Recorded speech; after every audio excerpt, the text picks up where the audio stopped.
If Love and Gogi is wrong, I don't want to be right. What would Socrates say to that? It tickles my fancy. Okay. Goosies. I don't have hair. Oof. You got Marcos. That's not. Wait. Yeah, That's true. You do got me.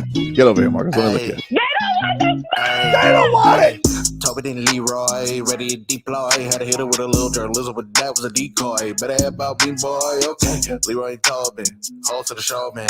Still in the stars with the show, and till then his half moon open. Sometimes go taste like a snowman. No proof, I'm a lie about a motor. No proof. Like I always wanted him, I never hated him, I never traded him. And if I did, I never ever traded him. You never know what is a star? Like another city, the Jarvis like Florida. Gucci get large, so many more. 10 in the more, never a bar. Hey, 10 in the more, 2 to the P. Nothing to you, but it's something to me. Handsome as ever, and cute as can be. You can watch it on YouTube with viewing for free. Hey, this one time for the Twitch. This one time for the text. This one time for the phone line. Whole time, wonder what they gonna do next. You know, I just wish you guys would stop the quibbling. Leroy. We got had, hoodwinked, bamboozled. Yeah, indeed, bamboozled, but that's okay. That is definitely okay. We have, although I am upset, no Vice Shirt Friday. You think Tobin's out? You can violate the rules. Nah. It's fair. How is this, man? Can I just tell you what the worst thing is? Would love to hear it. I get up in the morning and I'm like, you know what? My daughter says she gonna have a friend over. Nice. Right. Tomorrow they're gonna go in the pool. I say, you know what? Let me go make sure the pool is right. Get the water. Go over to the pool place. Right. It's the only damn pool place in the world that don't open till 9:00. You tried to go there a little bit earlier today. I tried to go earlier so I could do it before the show. Yeah, I get you. What time did you show up? Like 8:30. Oh, okay. See, that's reasonable. Had you showed up at 7 something, I'd be like, Leroy, there's no like pool emergencies going on. No, so I showed up at 8:30. Well, because here's the thing. I pulled up just pool places. All of them said they open at 8. Oh, okay. So you just the only pool place I went to opened at 9. So I'm like, all right, well, now I got to go after the show. Make sure that the pool's all good. So what time was this supposed to take place initially? Oh, it's tomorrow. But okay. You know, I get up in the morning and go golf. I ain't gonna want to be dealing with that foolishness when I get home. Yeah, that makes sense. You know, because I still gotta do my daddy duties as to walk around the pool and spider search. Yep. Because my daughter does not look. She'll pick up any kind of critter. Yeah. You know, lizard, like whatever. She don't mess with spiders. I say, if you don't like spiders and I don't like critters, we can have a hell of a relationship because I will smash the hell out of a spider. I don't care how big he is. Yeah, we call that the J Fig. I think she's deathly. She hates spiders. I'm like, come on. But then I just picture, here's the thing. I don't think she's that fond of snakes either. And I just picture her walking around on South Beach in all black with a lip ring with a snake around her. You know what I'm saying? Yeah. That's the vibe she gives when she talk about, the heavy metal and all that stuff. Look, snake is where she draws the line. I guess.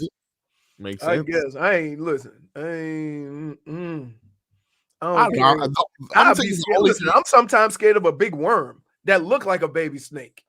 The only thing that really, really gets to me is the roaches that fly. I mean, see, you know what I call that back home? What? Tuesday. Oh, okay. So we got a whole bunch of them. Yeah, I don't like it.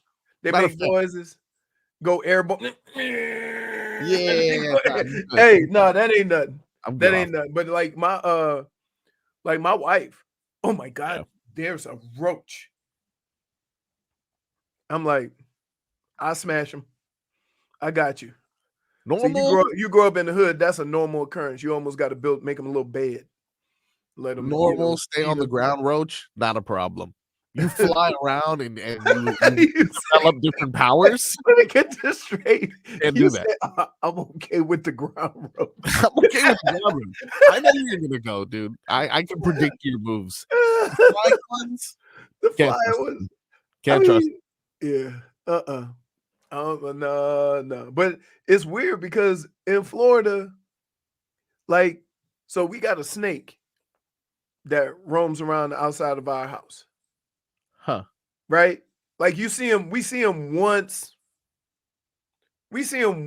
every couple years, but it's the same one, right?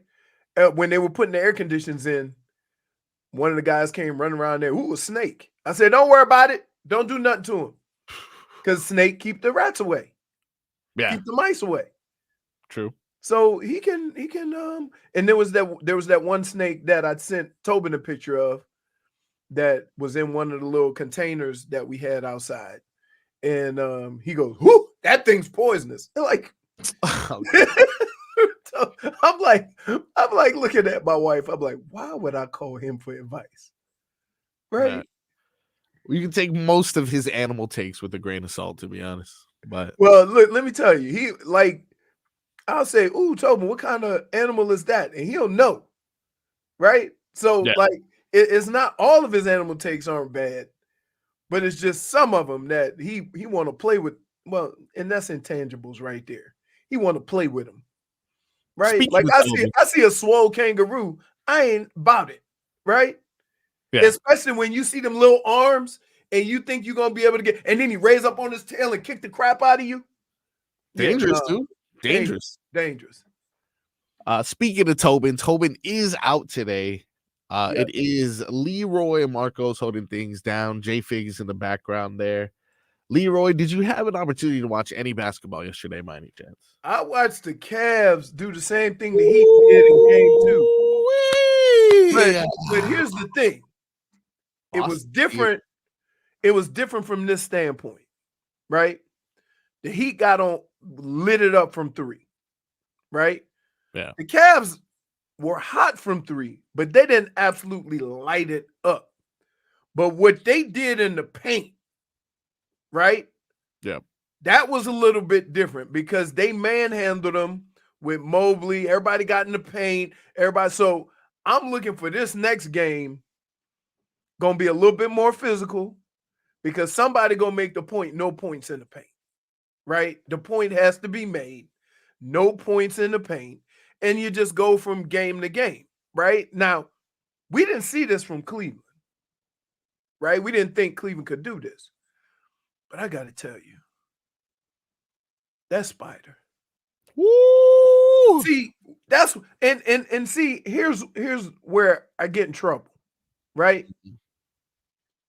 Because Jimmy is great, right? Yes. But if you look at all the teams still in the playoffs, they got that guy, right? That guy that's going to put up 40. That guy that's going to take over a game and score 20 and a quarter. Jimmy has done it. Yeah. But can you expect that, right? Even the announcers during the game, Spider need to take over. Boom, take over, right? When they talk about Luka need to take over.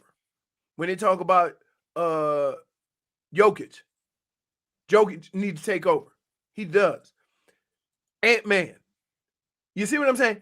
Everybody has that dude. Jimmy is different than that. But the way this team has struggled, the Heat have struggled scoring. Don't you feel you need that dude that's going, like, even in a loss, if you score 40, I'm good with that because we know we got that guy. I do feel like Jimmy Butler is that guy. I know we weren't able to see it. The thing that I'm no, but he hasn't really been that. Listen, and this is where it gets tough for me to kind of explain it. He has had games where he had the 40 or the 50 points, right? But you didn't expect it. You normally expect Jimmy to be 25, 8, 7, 2 steals. You see what I'm saying? A kind of touch them all guy. Hit every stat line.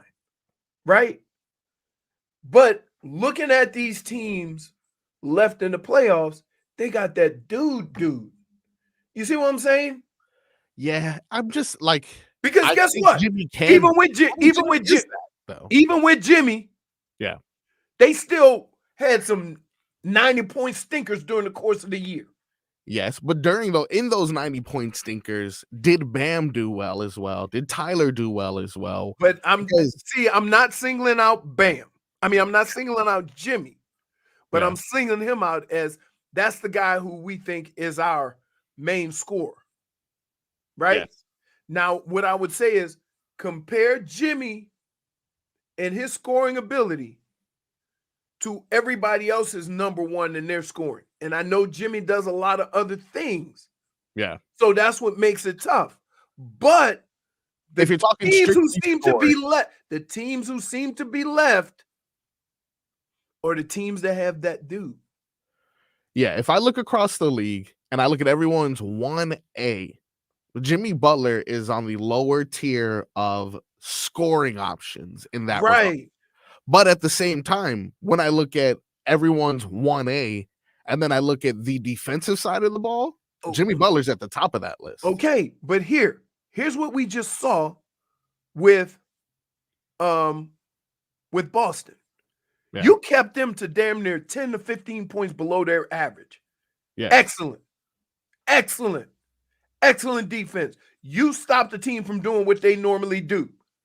Yep. But then you had 3 games where you scored 80. Correct. But in those 3 games, 1, Jimmy Butler was in none of them.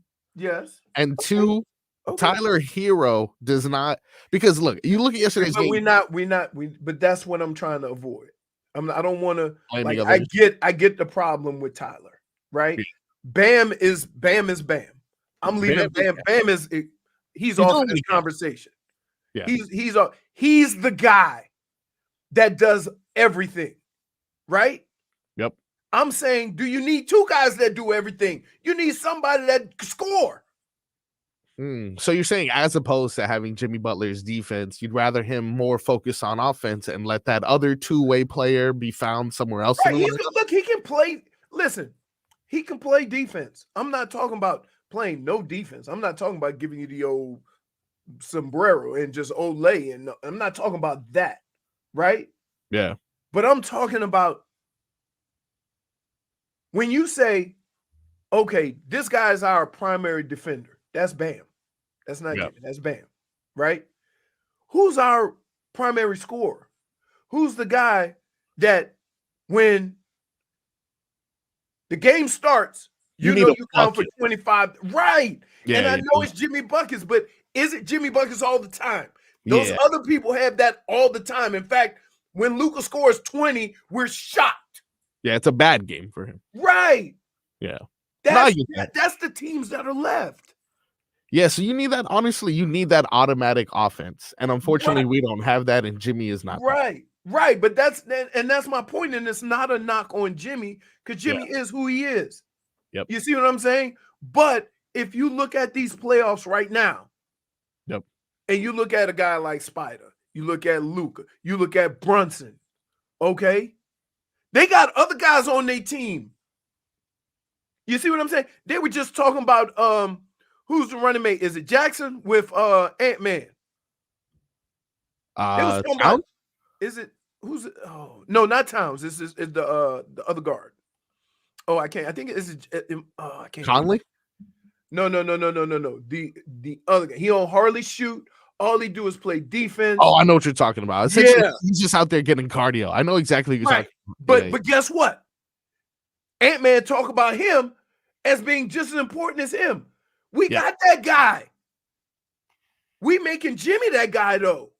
That, it don't matter if he only scored 15, because what he does on the other end and everywhere else. Yeah, but if he's scoring 15 and Bam scoring 15 and somebody else scoring 10, you get 80 points. Yep. Who's going to be the guy that's going to guarantee us 25, 30 a night? Everybody has one of those guys.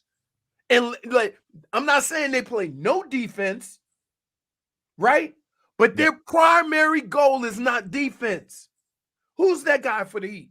And they say, no, we play better as a team. We do this, we do that. Yeah, but when you do that, dude, I'm tired of seeing 90 points.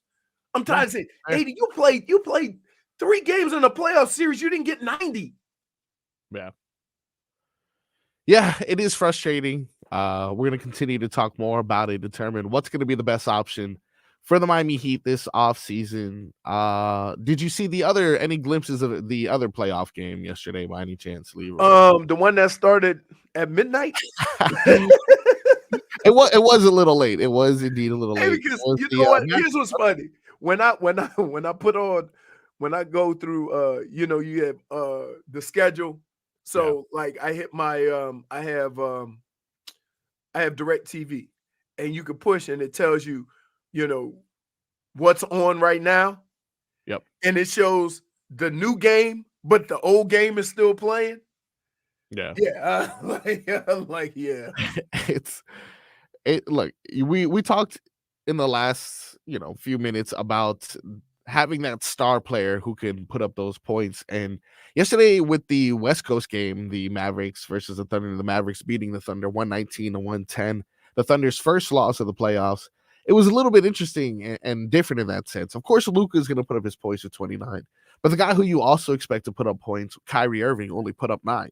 It was Tim Hardaway Jr. with 17 and PJ Washington's 29 that kind of but okay, but here's the deal. We can deal with that.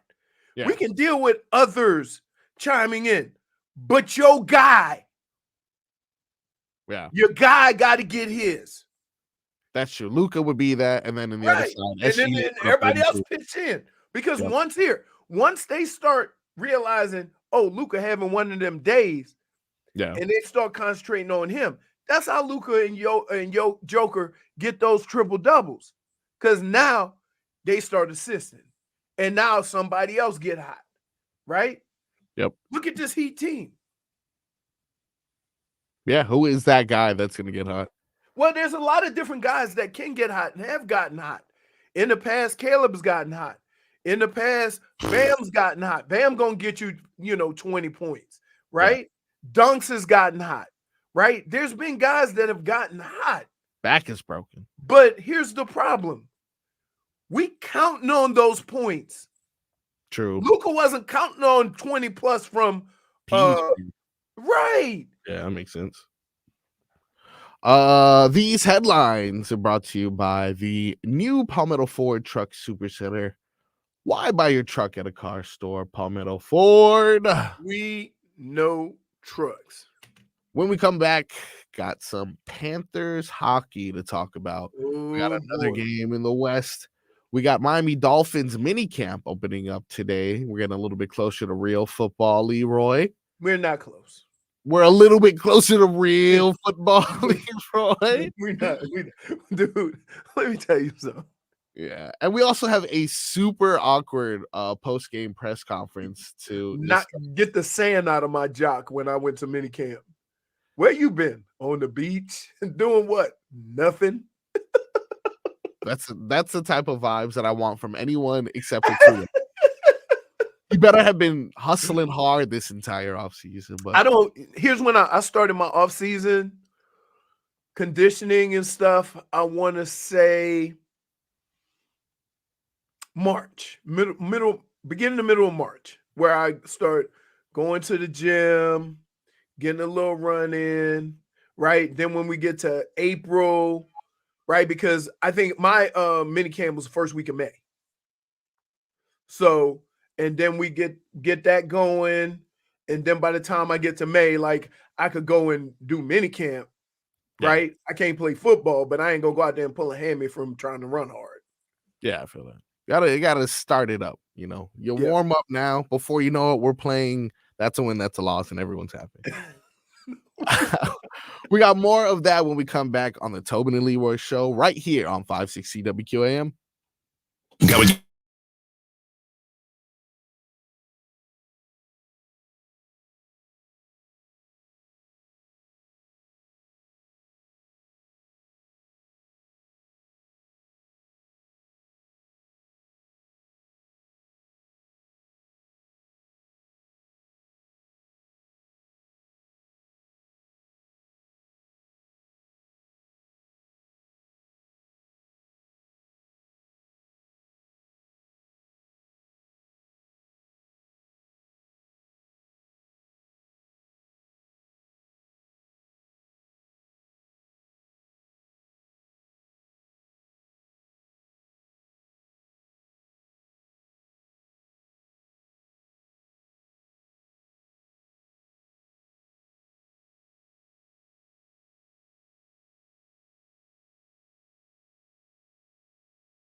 Back to the Tobin Leroy show right here on 560 WQAM. Leroy, What's up? What's up? do you know what we have tonight? Do you know? We got hockey, baby. We got hockey. 1-1 in Boston.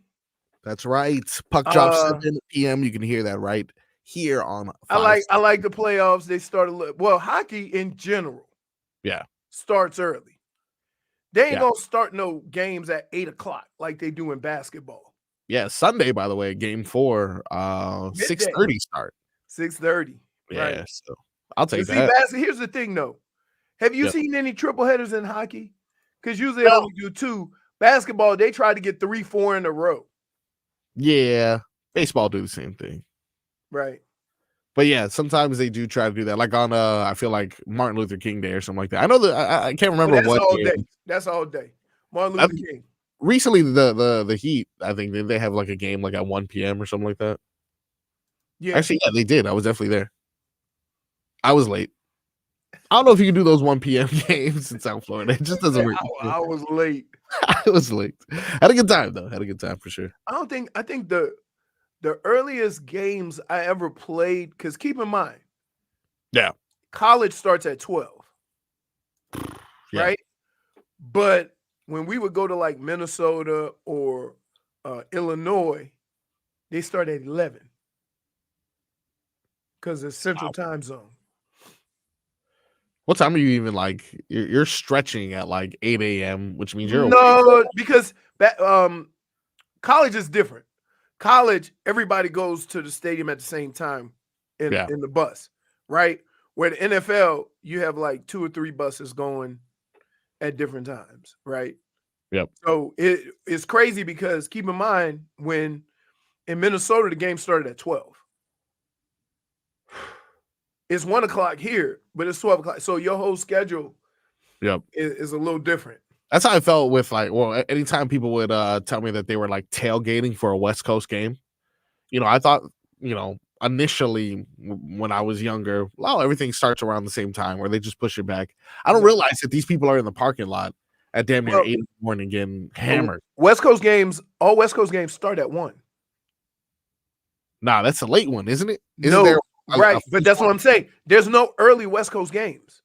Oh, that makes sense. So whenever you see a West Coast game, it starts at 4 here, but it starts at 1 o'clock there. If your team is on the East Coast, you may not be in a parking lot getting hammered, but you're getting ready. You're getting ready at the East Coast. Yeah, time. there's some early bird specials periodically. I know in college, them games start at 12. Yeah, and we go over to the stadium. I think we would go over to the stadium at like, I want to say 10, right? Because the way they would do it in colleges, a lot of people get taped at the hotel. And so when you go over, all you got to do is put your stuff on. I got a bit of a Shams bomb, if you will. I wouldn't necessarily consider it too big of a bomb, but what was that? The Suns plan to hire Mike Budenholzer as head coach on a deal expected to approach 8 figures per year, according to Shams Charania. That was reported about 10 minutes ago. Here's an interesting part about that. Yep. That Budenholzer and Vogel are both defensive-minded coaches. So how you going to fire one guy and bring in another guy that specializes in the same thing? Yeah, that makes sense. It's like, you know what? I don't trust Vogel, when they brought in Mike McDaniel, right? Yeah. Offensive guru. Indeed. Dolphins hadn't had that in a minute. You see what I'm saying? Yeah, Brian Flores, defensive guru. It was a change. Yeah. Right? How you going to bring the same guy conceptually to your team? So I don't know how it's going to work. You don't love the move, essentially, is what you're saying. I think Budenholzer is an excellent coach. Yeah. Right? But it's kind of the same thing. Why get rid of him in Milwaukee? You know what I mean? Like it's I get it and I understand it that the stars run that league. Yep. Right? But sometimes the stars, and I'm going to say this as a player myself, I'm trying to find out what the hell he did last year. sometimes you want the path of least resistance. And Yeah. not, sometimes the path that leads you to a championship is a little uncomfortable. Has he not been doing anything ever since his Yeah, getting paid from Milwaukee. Oh, okay. So yeah, he was fired in May. Actually, yeah, what's looking like 2 years Hey, or last year. he been at home golfing and getting them checks. That's nice. He's living a good life then. I appreciate it. That's nice. All right. Bud, let's see what you got, dude. What is his real name? His real name can't be Bud. Nobody names their kid Bud. No, Mike Budenholzer. Oh, so they call him Bud for short. I got it. I call him that. I don't know if literally anyone has ever said that before, and I almost regret saying it this time. So yeah, there's some, there's some. Now I will say this. Yeah. I think it's unfair to think that Doc was gonna come in and just all of a sudden, turn it around. Yeah. Right? Because I give you a perfect example. Look at the coach for the Panthers. Look at halfway through the season. Talk about last year. Yeah.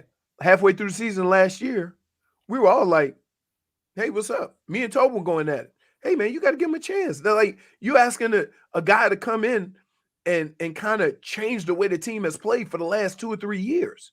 Yeah. Right? And so it kind of clicked midway or 3/4 through the season, and they went on that run. But early in the season, it was like, whoa, what is this? Right? I don't know if that's the case with Doc, but you got to say you bring a guy in like that without having a chance to put his system in, right? Don't you have to be a little patient? Yeah, So but I don't honestly, know. with I this, don't know. he's got 1 year. Doc, you got one more year, literally. I would agree with that. I would agree with that. The other thing is that the other thing is that never underestimate a happy superstar. Right? Yeah. Guy goes to work, he's happy about where he's at, what he's doing. Right? I don't know how happy Dame is. I was gonna say, and I don't know how happy Giannis is with the first round, playoff exit. Well, he was hurt, so he can't be If I'm like that, he could do it, Jimmy. He could say, he could live with himself. I say, if I was playing in this series, there's no way in hell that would happen, right? yeah, So you can get by with that, and you can't disagree with Giannis. Like, he is an MVP, right? He is a champion. So if he were to come and say, yeah, this would have went differently if I was there. Now, that being said, those two guys got to learn how to play with each other, right? So nah, they don't have to. They can split up. I'm okay with that. Actually, I totally you don't have to learn to do anything. I'm okay with that. Dame's one of those guys. Yeah, Dame's itching to get out of here already. I think so. There was reports that he was unhappy with the city, and then I think you look at the play and the coaching and why is the Thanasis so loud? After a while, you're just. Can I tell you, it is torture. Like, everybody says that it's part of the game and that's what you sign up for. But if you lived in a place for a long time, so like when I got to Cleveland, it was the first place that I actually lived, right? Yeah. So my first apartment, first house, first car, community stuff, all that. The team picked up and left. I was like, man, this is torture, having to just pick up your whole life and go somewhere else. So I don't ever hold that against people in general, right? Yeah. Because when you get traded or moved, it ain't like, say, if you have a job, right? Say if you're a radio guy and your contract is up and you get a chance to move somewhere else, you got time to plan it, right? Yeah. When you get traded, you in that city 3 days later while all your crap is back where you were. You got a physical in 2 days. Let's go. We need to get this going. Right. That's it. When I went to Minnesota, Yeah. I spent 5 months in one of them extended stays. Because I was so like shell-shocked to get a place.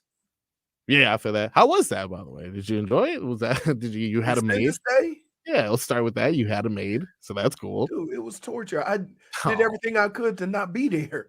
Yeah. Right? To not be in that room. It was basically a hotel room that you stayed for a long period of time. Cable. It was torture. Dude, and cold. And cold. The first 30 days I was in Minnesota, right?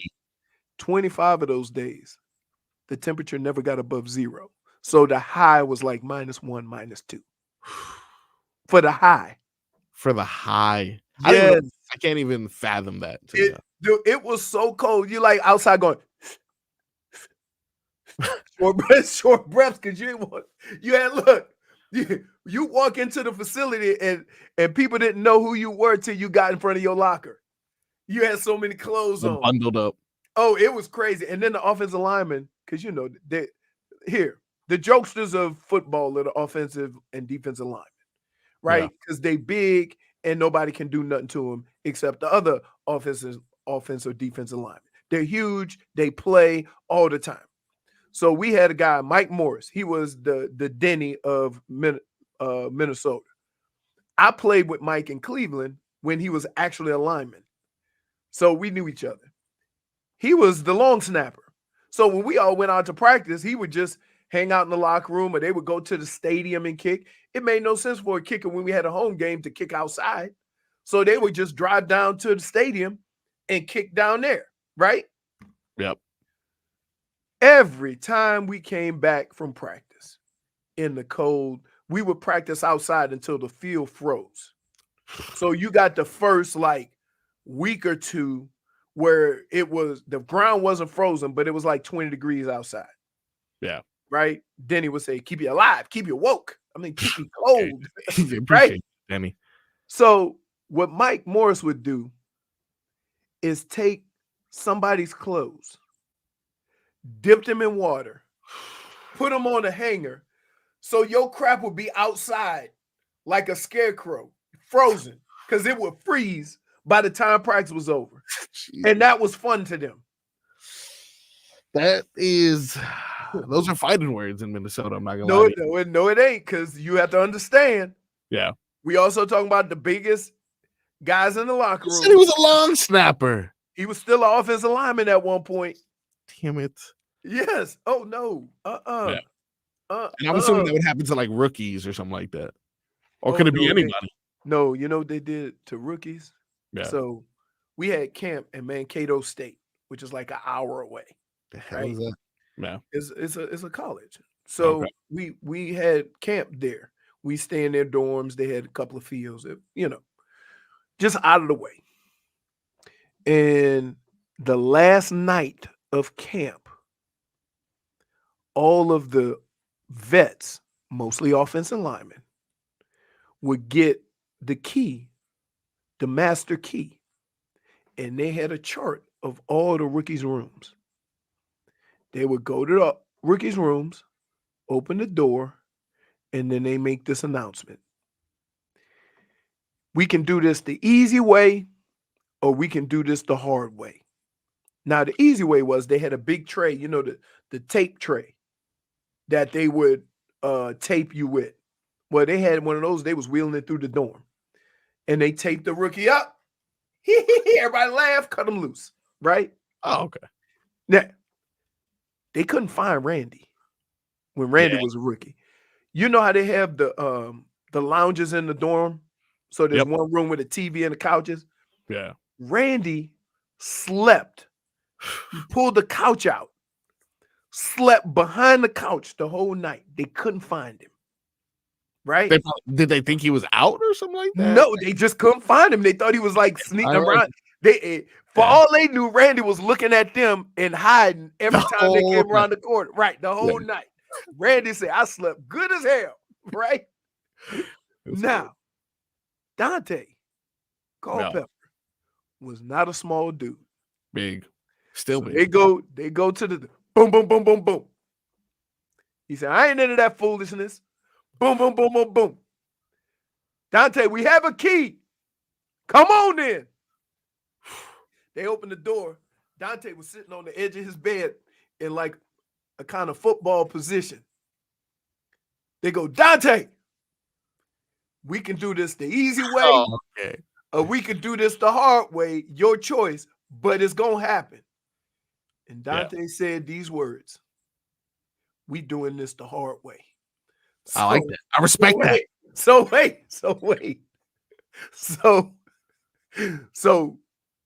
3 or 4 offensive linemen went in. Yep. They closed the door, locked the door, right? And Yep. all you could hear was chaos. Right? It was, I'm like, oh, somebody getting hurt up in there. Yep. They walk out. He wanted it the hard way. Oh, Dante was all taken up, but it was the rite of passage, right? So yeah, they all respected Dante for taking it the hard way, right? It wasn't no love lost. It was hilarious. And they never got Randy. Never got Randy. Too good. Never. They couldn't find him. Nobody knew where he was. And that continued for the rest of his career with cornerbacks. Oh, yeah. First of all, that dude, the fact that he wore thigh pads and was fast was amazing. Because he had them big old thigh pads in. Yep. Leroy, when we come back, I have an interesting incident from yesterday's post-game press conference involving Luka Doncic. Just want your opinion on this when we come back on the Tobin Leroy Show.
watch what them want do. Still I got to stick to my girls like glue.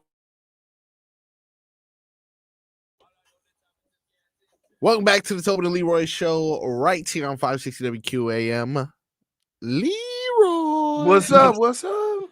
So, we're close to where we need to go to break, so I'm not going to get too deep into what I wanted to. We also, next hour, have to tickle your fancy with this weekend slate. There's a lot of action this week. Indeed. Without getting too far, because we still have a whole segment dedicated to that. What's the number one thing you're looking forward to this weekend? It'll probably start Friday tonight. I got 2 games of Panthers. I was gonna say Panthers. Yeah, 2 Panthers games. For sure. I'm interested to see how Dallas and how Cleveland respond to getting one. Right? Yeah, true. And other than that, just in trying not to overheat. Dude, it went from being a couple of weeks ago, we had highs around 80. Yeah. It was a good couple weeks. It was a good couple weeks. It was a good couple months. Right. It would look, the lows were in the high 60s, mid 60s. Yeah. Beautiful weather, not a cloud in the sky. Now you just gonna go right to 95? Which reminds me, Leroy, can I get a weather report courtesy of Domestic Law Firm? Your accidentattorneys.com. Free consultation 24/7 at 866-954-MORE. I'm just creeping through the window. Getting to the window plex. Yep, very light clouds. All right. Winds are at 5 to 10, maybe a little above 10 miles an hour. Okay. You're coming out of the west, though, northwest. At about 10, 15 miles an hour. And I'm going to say it's about 84 degrees. But other than that, it's a pretty nice looking day. Let me tell you what, Leroy, I got some bad news for you, my friend. What? When I searched Davie, Florida, in regards to weather, I am seeing on Google a red alert that says excessive heat alert in Davie, Florida. I'm looking at the highs of 98 and 96 over the next couple of days. And those 90s stick around for quite some time. They don't seem to be going anywhere for the remainder of the month. Well, that's not good. Listen, I don't know how I don't know how it got this hot this quick. Yep. Well, I blame global warming first. I don't know how it got this hot this quick, but yeah. This is about the time of the year when everybody start going back. Back to Kansas. Good. Back up north. Right. Yep. So schools start letting out. So your traffic is gonna drop a little bit. I don't know about the trains. The trains are still on schedule. One more thing before we get out of here. Wait a minute. Wait. Yeah. Do you see the text Tobin sent? No, let me see right now. Sitting back enjoying a Boston fan leaving early and everybody realizing Tatum is a fraud. Now, when is this? Because not for nothing. That looks like a good drink. Yeah, not for nothing. Yeah. He told us he wasn't going to come to work because he had a thing with Tommy at school. Tommy, They got a bar. They got a bar at his school. Wow, and for the record, it is 10:56 too. I mean, Jesus Christ, starting early. Now I don't know if this was last night, but yeah, it looked like they're on some type. Maybe it was. Maybe it's yeah. Although that was obviously a bad game from the Celtics in general. That was one of Jayson Tatum's better games. 25 points, 7 rebounds. But here's I think wasn't neuter in a riot. Here's Tobin's point, right? Yeah. When we talk about that dude, right? They have made him that dude, right? But to be fair, when have you ever seen a game where you said Tatum took over that game? I've said that more about Jalen Brown. I've said that more about Derek White. Derek White, correct. And I think that's where the fraud part comes in. Yeah. That they see his skill set They see his ability to score. They see him scoring a lot. And so everybody just proclaimed him that dude, right? Yeah.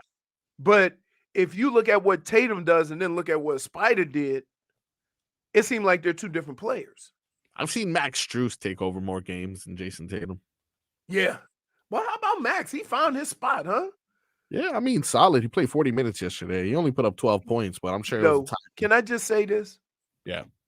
Them Cavs jerseys don't do them no justice. Everybody look thick, right? Okay. No, you know what I'm saying? Like just the one nothing breaks up. It's just like a I had to black check him out. practice I'm jersey. looking at Max Strus specifically. Because you know what I'm saying? You see what I'm saying? I'm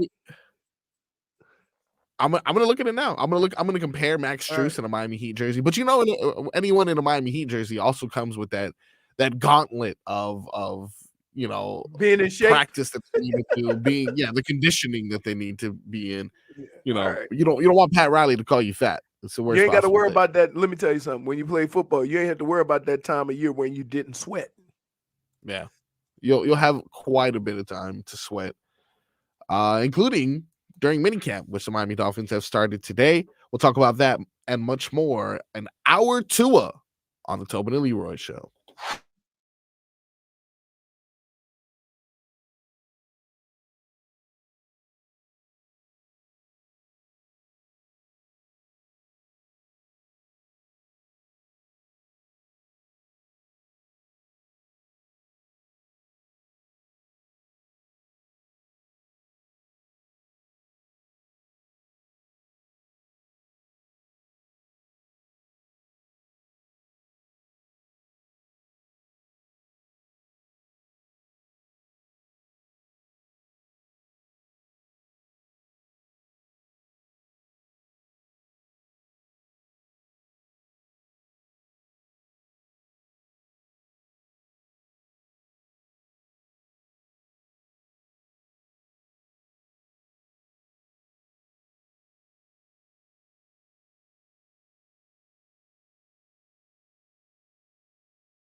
It's our Tua. It's our Tua. Tua. Tagovailoa. Not Tua Tagovailoa. A for effort. Dolphins quarterback. Tua. It's our Tua. It's our Tua. Tua. Tua. Can go to hell. Tua Tagovailoa. Dolphins quarterback. Daddy loves you guys. Our Tua with Tobin and Leroy. Check the history of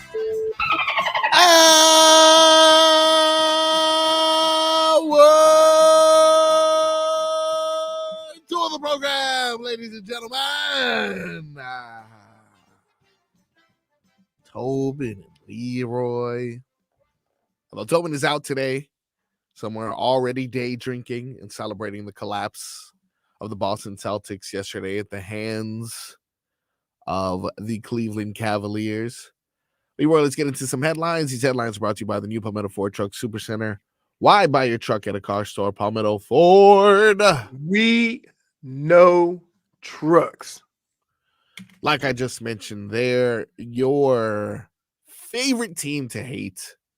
Boston Celtics fell yesterday 94-118 to the Cleveland Cavaliers. And the Dallas Mavericks were able to give the Oklahoma City Thunder their first loss on the playoff year. 119-110 behind a strong performance from Luka Doncic. In addition to that, we got some more basketball today. If you're interested, of course, Knicks Pacers. That's going to be at 7 p.m. today. Guys are getting banged up. Indeed, guys are getting banged up. I saw a tweet that said, whatever you give Joel Embiid to return from his games quickly, please get that to Jalen Brunson. Knicks fans worried after Jalen Brunson exited the contest, but they are up 2-0 thus far in the series. Surprisingly, what do you think, Leroy? Is that the Knicks understanding, how to play against the Pacers, or are the Pacers shooting themselves in the foot? Is this fluky? What do you expect moving forward in the series? It's a combination of a lot of things. They're slowing Indiana down. Yeah. Indiana is young and they're making a lot of boneheaded mistakes. When you get to crunch time in a game, they make too many silly mistakes, and that comes from youth. Yep. And I mean, the Knicks are just playing good, right? Do you think the Knicks can get it done without Jalen Brunson, though? I think OG Anunoby? Yeah, I think that's a bigger issue because he has size. He also is doing what he wants on the basketball court. So is Jalen Brunson. Yeah, I think one or the other can slow them down a little bit, but Brunson on a bad ankle. And see, here's the deal. Here's how that works. Yep. You can get through the game, but it's the day off where things start settling down is where you get the big issue. True. So it was a combination of Obi, Jalen Brunson, and Josh Hart, right? They got three dogs, three guys that's just all over the place. You take away one or two of those, I don't know how it's going to look. Who else is going to step up? And True. so, I mean, they're dealing with so many injuries. Yeah. I mean, they got. Yeah, but they found the thing is that even with all the guys out and with the injuries, they found their spot. Where they could be productive. And who thought Jalen Brunson was this? Like, you want to talk about a guy that, one of those guys. You can add him to the list. The Knicks got one, right? Yep. That guy that's going to go out there and score you 30 while controlling the game. So I think you're right, though, in regards to look, Jalen Brunson is questionable as of right now for game 3. There's a chance he's going to play. OG Anunoby is out. Oh, he could look like a sniper got him, right? He went up for that. Whoa! Hamstring. Yep. With OG Anunoby, the Knicks, and this is including the playoffs, are 26-5. Without him, they're a 500 team. They're 30-29. Right. Clearly, he makes a difference, and Jalen Brunson has been putting on an amazing playoff run. But you're already down Julius Randle, Mitchell Robinson, Bogdanovich. With Anunoby out, honestly, I think there's an opportunity for the Pacers. I don't know how does that do. They don't have any. Well, it kind of limits their size, but he's so athletic. You know what I mean? Yeah. So and I think that's where he was able to flourish because he's not only thick, he's very athletic. Yep. Switching over to the football side of things. Really? Today begins rookie mini camp for the Miami Dolphins. The Miami Dolphins draft picks, undrafted free agents, tryout players will take the field for a couple of practices. You get your first glimpses at the Dolphins selections this year. Want to know what we do as veterans? What's that? Right? We sit back. We Yeah. watch all these young guys run across the middle, making all these one-handed catches, running through there. And I'm like, clearly he doesn't realize how hard he could get hit in the middle of the field. Dude, it's not as bad now. We used to have a list. Oh, 85? Oh, 85. He gonna get knocked out. Running there willy-nilly. I think what separates, like, you'll be able to see like the speed, the technicality in which they play, the good route running, Yeah. the form in which they play defense. You'll see, where you need to work on as far as, what he needs to work on to be able to play the position. But the thing that you won't be able to see is how they do this with conflict. Yeah, for sure. Right. That's the key. But you'll be able to see, like, for example, a good route runner is a good route runner, right? Yeah. A guy who can separate is a guy who can separate. And you may be able to get glimpses of that. A guy who has good footwork. So for the offensive linemen, they don't really hit a lot at all, right? Yeah. But they still do pass rush without pads. The whole point of it is the whole point of it is footwork. You get acclimated to the system. You learn some stuff, which is amazing. So you have 80 guys, maybe even more, on the field, learning your system, right? They teaching the system. They trying to cram as much as they can in right now, right? Yep. Why are we so worried about the other team knowing our plays when you gonna cut 30 of these guys and they're gonna be out with your whole playbook? Yeah, you think they create like you see what I'm saying? Like a dummy playbook or something like that? No. You learning, they ain't got time for that. They trying to see how much you can take in, how much you can learn. So they trying to put you every scenario they can without hitting. Because they want to know, okay, how smart is he? How receptive is he? How can he adjust on the fly? How can he, look at a defense and determine these things? So you're trying to put all your adjustments in. What do we do against this defense? What do you do against that? It's very generic because then you have game plans to a specific team. But all the other stuff, no, they want to see how much can you take in, right? It's chaotic now with how much you have to learn. Yeah. But it's funny to me. You have guys worried about the other team knowing what they do, but at some point you're gonna cut like 30 guys, and they're gonna be out in the world with your playbook. Yeah, no, I mean you're 100%. And that's every team. Yep. The Dolphins also. This is an article that I may or may not have brought this idea up previously. This is from Alan Poupart, and this is SI.com, credible, my fellow NFL insider. This is what has been brought to the attention of Dolphins everywhere. The article is simply titled Miami Dolphins and the Idea of Bringing Back Ryan Tannehill. Now, hear me out. Hear me out. Hold up. Hold on. Hold up. I will not listen to another word of this. That's unfair. I would turn my back on you. It wasn't me, though. I'm reading this Alan Poupart. But you also said that you agreed with when he was right. Oh, I mean, I may or may not have proposed this idea a month ago, but let me explain something to you. The thought process of you getting ready to give a guy $50 million and he needs competition in camp. If you believe he needs competition in camp, then he ain't ready to get $50 million. You understand what I'm saying? So I hate when people say that he needs to be pushed. He needs to be, no, stop it. Stop it.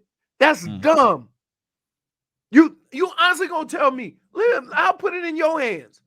Yeah. If you in front office of the Dolphins and you go, I think we want to get Tua some competition. Are you really thinking about giving him $50 million?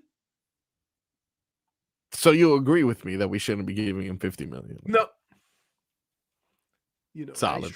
Nice try. I'm glad we're on the same. Nice try. We're not on the same page. Do you understand the ridiculousness of what you're saying? Yeah. That's crazy. Maybe he can. Hold on. I've been told, bro, let Marcos talk. Go ahead.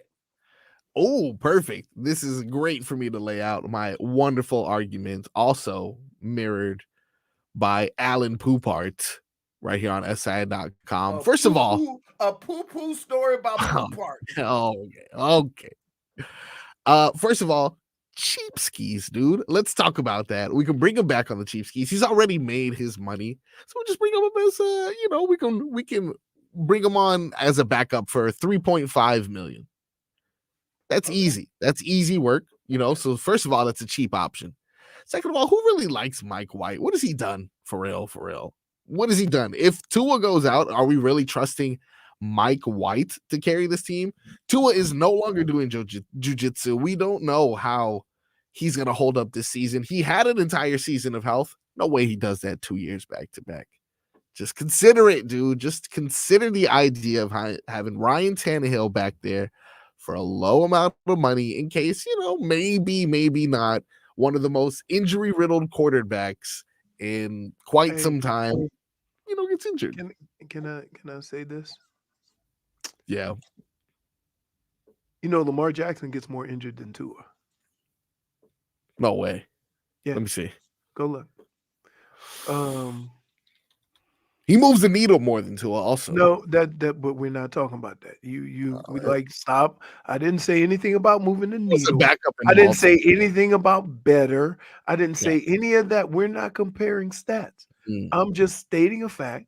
Lamar Jackson has been just as injury-ridden as Tua. It's the nature of that position. Okay? Now, am I the only one to not remember the ticker tape parade y'all threw when Ryan Tannehill was out? Unnecessary. And now you welcome him back. No. Now you bringing him back? And you think he'd be cool with that? Man. No. You think Ryan Tannehill be cool with that? You don't think he remembers what?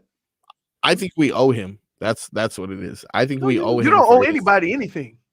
His years that he sacrificed for us, and I appreciate him. Did you know that he was a wide receiver in college? And now you want him to be your backup quarterback.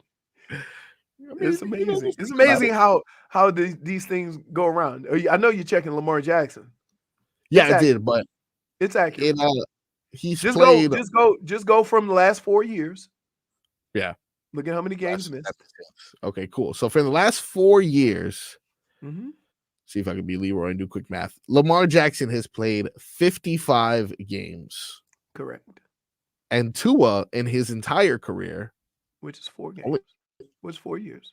Only played 53. Only played 53 games. But keep in mind. Yeah. He was replaced as a starter, not because of injury. When he first started, he didn't start so in all the games that Tua has started. Yeah. Right? Which Yeah, will fine. tell you how many games he started. No, you say how many he started. It'll say it. Oh, how many games has he started? Right. How many games did Tua start? So when you see that, and you see that Lamar Jackson has missed more games in that same period of time, are we going to sit here More and say MVPs, more no? playoff I'm wins? not. Again, you're more trying to rushing twist. yards. You're trying to twist what I'm saying.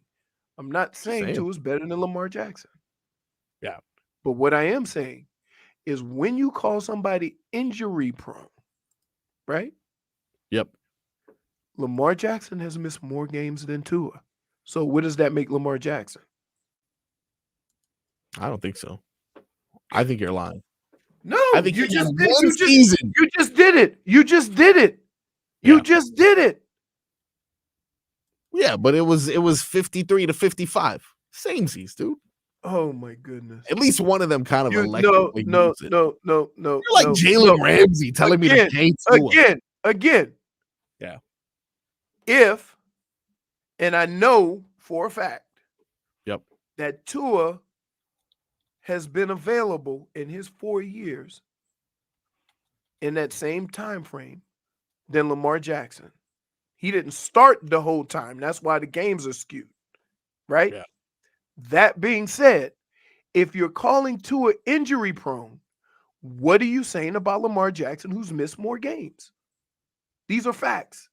See, you can't. 19 You is can't his pick. record as No, a you can't pick. You can't pick and choose what stat you want to use. Use all of them. So, is it safe to say Lamar Jackson is injury prone? No. Why? He's played in more games and only had one season of injury. That's not true. He's had more full seasons than but he's also played longer. That's why I said the last 4 years. We're trying to so make it as even as possible. Then let's pause it now. We'll wait 2 years, see what Tua holds up to, and then we'll okay, but for the purposes of right now, you said Tua was injury prone. Totally injury prone. And my response to you is hip. My response to you is, which he came into the league with. Yep. My response to you is came into the league injured. Isn't that speak enough? My response to you is, even with that, Lamar Jackson has missed more games. And your response to that is everything other than, maybe Lamar Jackson hasn't missed more games, though. He has. It's impossible. We just talked about it. Okay. Clearly, you don't. All right. Okay. In the last 4 years, do this again. In the last 4 years, 28, 40, 55 games Lamar Jackson has played in the last 4 years. Mm-hmm. Now, in the last 4 years, Tua has played 53 games. But let me clarify. Hold on. 2 seasons of only 13 games. Let me clarify this. And I tried to say this before, but you didn't want to hear facts. You want to make up your own little story. Tua wasn't the starter for all 4 years. So opportunities were fewer than the same amount of games that Lamar Jackson, who started all 4 years. You understand what I'm saying? Because Tua didn't start the second he got in there. So he played how many? Lamar Jackson didn't start the first year, though. But he only threw 170 balls. Again, we're talking about the last 4 years. Ran for a lot, though. We're talking about the last 4 years. Wow. Okay. And what I'm saying is, if you're going to say that about Tua, Lamar Jackson has missed more games. He has been a starter and started the season as the starter for the last 4 years. Okay. Tua has not. So Tua's only played 53 games in fewer opportunities. I think you should compare the first 4 years of Lamar's career then with the first 4 years of Tua's career, if we're going to do it that way. You can do that. Because if the first 4 years... let me tell you why you're doing that. Let me tell you why you're doing that. Because you check the numbers. Games. You check the numbers. Look at all those. No, look, he wasn't a starter. He wasn't a starter to begin that. So it's... but he still played 16 games that year, and he was running quite a bit. The style of court, that's not the point I was trying That to totally matters, though. The point that I was trying to make is this. Yeah. We put these titles on people without being accurate about it. He's injury prone, dude. Came in with a bum hip.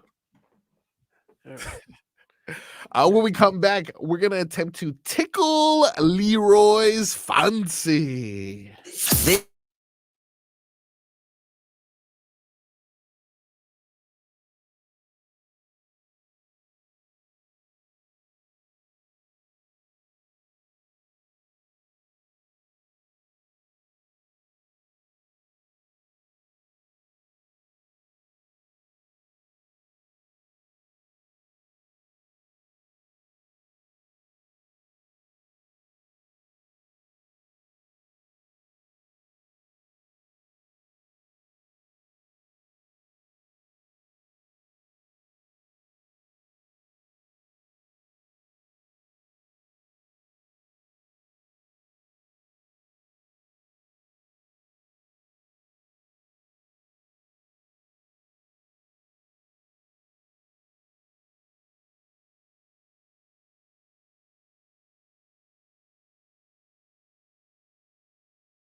to Tickle Leroy's Fancy. Leroy, we're going to start with a bit of a softball here, if you will. Mm-hmm. The Florida Panthers. Yes, sir. You know I'm in. 2 games this weekend, dude. We mentioned it earlier. Tonight at 7 p.m., Sunday, 6:30 p.m. Do these Florida Panthers taking on the Boston Bruins in games 3 and 4 of the NHL playoffs tickle your fancy, good sir? Absolutely. I think Boston woke up a sleeping giant. Yeah, I agree with that. And I think and Kachuk lives rent free in most of hockey. He's an antagonist. If we were making a point, he say, "Oh, we making a point? Okay, here we go." Yeah, right? That's the guy you want on your team. If you are so worried about Kachuk, you're in trouble. Absolutely. If you're worried about trying to get back at Kachuk, you're in trouble. Now, everybody that I've heard says these fights only happen when it's a blowout and everybody's trying to, posture for the next game. But everybody's talking about Kachuk. And I think he don't have a problem with that because you ain't concentrating on what you need to concentrate on. Yeah, and I got some good news, hopefully, within these next 2 games. Panthers expected to get the return of Sam Bennett over these next 2 games, which just adds a little bit more to the enforcement portion. Yep. So I think now they swapped games. So they both did the same thing to one another. So it'll be very interesting to see what style is going to prevail, right? You're going to have the raucous crowd of Boston. And, I can't wait. I'm going to be front and center. All right, moving on. Leroy, we do have a slate of playoff games, but I'm going to start with one tonight. 9:30 p.m. Not sure if that's too late for you, sir. Does the Nuggets? I get up early. Oh, yeah, you got to be golfing tomorrow, too. Yeah, I get up at like 4:30 for the weekend. So Nuggets, Timberwolves. Leroy, does that tickle your fancy? It does, because I'm curious to see. Tickled. I'll probably go to sleep to that, but what is Joker gonna do? You can't win the MVP and get swept. Yeah. No, you think they're gonna get swept? How's Jamal Murray gonna respond? You're right. Because the stink is on him for his behavior. Absolutely. And he had a stinker last game. Yep. So it should be interesting. What about the other guys though? What do you mean by that? Gordon. Oh, I got you. Michael Porter. Right, Michael Porter. Listen, this is one of those situations where Jokic's gonna get his. But Jokic can't get an assist unless somebody else make a damn basket. True. Right? Very true. It's just a pass. Right? If you don't make the shot, it's just a pass. So I think that a lot of it falls on them too, because while we're gonna say Jokic just won an MVP and their team is struggling, you look at his numbers, it ain't gonna go to him. It's gonna go to the others. Well, we're gonna have 2 opportunities to see the others, if you will, and the superstars, because we have essentially Friday, Saturday, Sunday. You're gonna get 2 games from all of these NBA playoff teams. Now, I tell you what, though, let's be fair. Yeah. Okay. Ant-Man is the real deal. Absolutely, Ant-Man is the real deal. And it may not matter what Joker does, because that dude looks like he smelled blood in the water, even at this early stage of his career. Yeah. Right? It's been exciting to see, really. It has been exciting to see. Right, because, first of all, he's no small dude. Nope. He's extremely athletic and fast and can shoot. It's giving me D Wade vibes, but with a better shot. Better shot and bigger. Yeah. He's bigger than D Wade. You think he's that much bigger? Let me see. Anthony Edwards. I mean, height. dude, I'm gonna tell you like this. He's 6'4", which I believe Wade was 6'4" as well. But what's his? But Wade was 6'4", what, 215? Dude, he's like 230. What's his wingspan? That's important. Yeah, he got a 6'9" wingspan. Oh my okay. God. Well, what is his weight?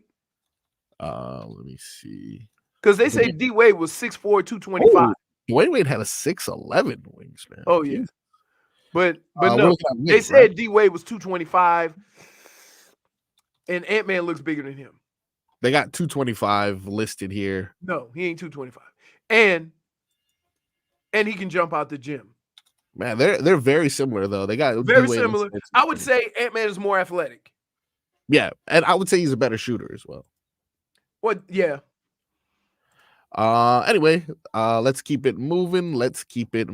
Leroy, I'm not sure if you're gonna have some time this weekend. It seems like you have an action-packed weekend, but if you do, make your way on over to the cinema, which is what me and my fancy friends like to call it. You got the Kingdom of the Planet of the Apes. No, I've hated all those movies. What? Yeah. Jesus. Dude, Tough I ain't spending $20 to go watch a talking monkey. Come on, 82% on Rotten Tomatoes. I tell you what. Yeah. I saw a preview of a movie that's coming out that I might have some interest in. What's that? The Amy Winehouse story. Oh yes, yeah, we mentioned that a little bit ago. Let's see, I forgot the name of that. It's coming out in June. Back to Black. It's just like I'm always like. Oh, actually, it's coming out. I believe next Friday. Next Friday, okay. Yeah, absolutely. I'm always amazed that, like, from the outside we look in and say she had everything going. Yeah. Right. Why would it get to this? Right. But when you see the story, you might get a different idea of she didn't think she was where we thought she was. Yeah. You know what I mean? And you always have to be careful when one of your hit songs is they try to get me to go to rehab and I say no, no, no. Right? Yeah, indeed. Right? Like, it's just like that's one of her hits. Now, Leroy, I got some news out of the WNBA. This isn't necessarily something that you can watch. Yes. They packed it in. Oh, for Caitlin Clark, right? Listen. Yeah. I saw this on TV this morning. Yeah. The Indiana Fever. Yep. Averaged 4,000 last year. Correct. Okay. Now put that in the back of your mind. 4,000, back of my mind. For their first home preseason game. Yep. 13,000. 13,000. That's an amazing accomplishment. The Caitlin Clark star power is already transitioning, and I mean she's not doing like poorly either. You know, it's not like it's all hype. She's touching them all. She's yeah.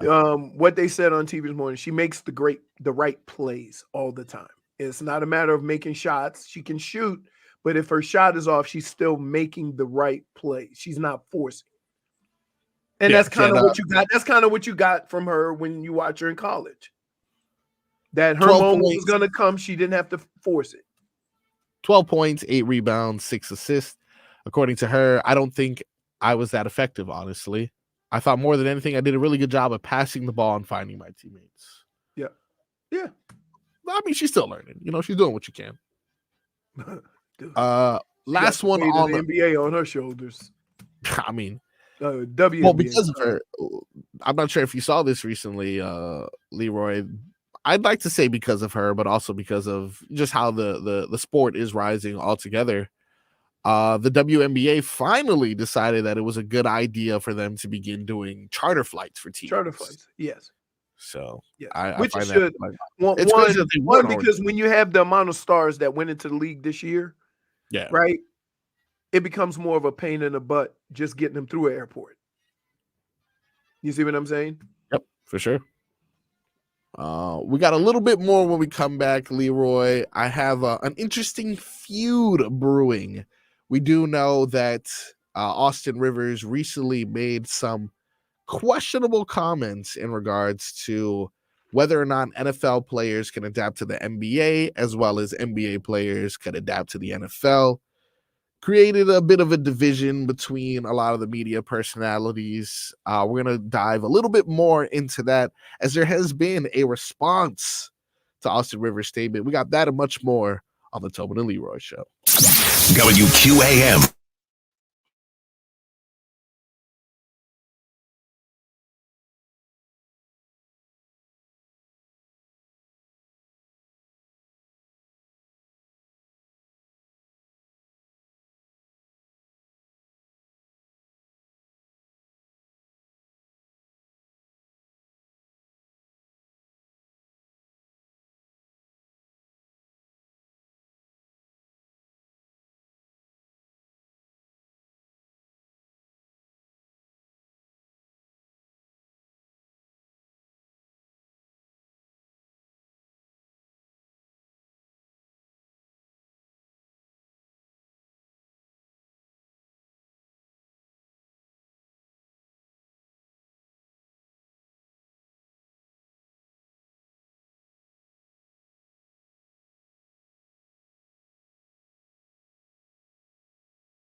Gotta find my joint up. Mitchell. Woo-wee! Yeah. Leroy. What's up? The What we beef is got? real. Kendrick Lamar and Drake have started an epidemic. I've noticed, honestly, if anyone has had anything on their chest to say about anyone else, it's coming out. Beef. This was crazy. Y'all ain't making no music, but y'all can make tracks. Y'all can make diss tracks. I tell you what, this now this is sparked Quavo, Chris Brown. I saw the game, and Rick Ross are beefing now. The game. Here's the problem. You know what? A lot of times this have to do with because they all be dating the same women. A lot of times it is that. Yeah. A lot of times it is something woman related, and it's unfortunate. I mean, like you said, they're all dating the same women anyway. You know, what are we really doing here? But anyway, I digress from that beef to bring you some other beef that has recently developed. Yeah, I think this beef has been going on for a while. So, like me and Kenny Lofton had the same agent. Yeah. So I would always go down his locker room, and I'm like, "You guys miss games because of a hangnail, right?" They go, "We play every day, though." You know, so there's always been the back and forth. But here's what I could respect. Yeah. Kenny Lofton was a starting point guard in the Final Four. Yep. So I can't just totally dismiss that baseball players aren't athletic, right? Even though we see some of them that look like they should be drinking a beer and smoke cigarettes. For sure. But right? no, some of them, for example, that shortstop from the Reds or the Pirates, both of them actually, they're both like 6'7", 4.3 speed, crazy arms. So there are some pretty good. There's some athletes playing sports, and I would always tell people in football, don't misconstrue the role that you have on a team with your athletic ability. Right? Indeed. And I think that's kind of what he's getting caught up in. He only looking at the big fat guys that are offensive linemen or defensive linemen. He ain't looking at guys like Dion, guys like Bo Jackson, guys, correct. Like Derrick guys Henry. like that could have played any sport they wanted to. Now, who he is in reference to what Leroy is talking about is Austin Rivers. He was on the Pat McAfee show earlier this week. He said, "We're the best athletes in the world." That he can find 30 guys in the NBA that could immediately transfer over to the NFL. Except for that whole hitting thing. As you can imagine, there's been a lot of different rebuttals to that from a lot of the media on ESPN and various platforms. One of them being, are you familiar with James Jones? Not the Miami Heat three-point shooter, but a wide receiver for the Green Bay Packers. Yeah. Gotcha. So he's a Green Bay Packer. He was drafted in the third round of the 2007 NFL draft. Now he's, on ESPN and these various platforms where he's allowed to speak. He's actually on FS1. I apologize. But anyway, his response to this claim by Austin Rivers was that, Austin Rivers, if you stepped on the football field, homeboy, gotta say it that way, you wouldn't make it. We know that right now because you barely made it in the NBA. Austin Rivers responded to that via X. Says, been just sitting back listening to the chatter, but I can't help myself sometimes. LOL. James Jones, open quotations, the Packer guy. I have never heard of you, but listen here, you little meathead. Which I think is just hilarious to say. Fall back, LOL. Talk about you barely made it in the NBA. I was a lottery pick who already played 11 years. You played 8 to 9 seasons in the NFL. Make it make sense by your own logic. You really barely made it. Now, those were the exchanges. Those were the back and forth. Initial reaction on that, Leroy? That whenever I go at somebody, right? Here's what I don't do. I don't go after careers. Right? Yep. You play 9-10 years in any major professional sport. You've made it. Right? So I don't do that. I don't know what you were asked to do. I don't know what your job description was. I don't know any of that. Yep. But I will say this about Austin Rivers. Is he known more as a basketball player or being or Dr. Son. right? Yeah. I know a bit more. I think one time he took like a wicked elbow to the face and like it was just like really disgusting. But that's what I know him for mainly. But right. But I'm just saying. So, but I don't go after careers, right? Yeah.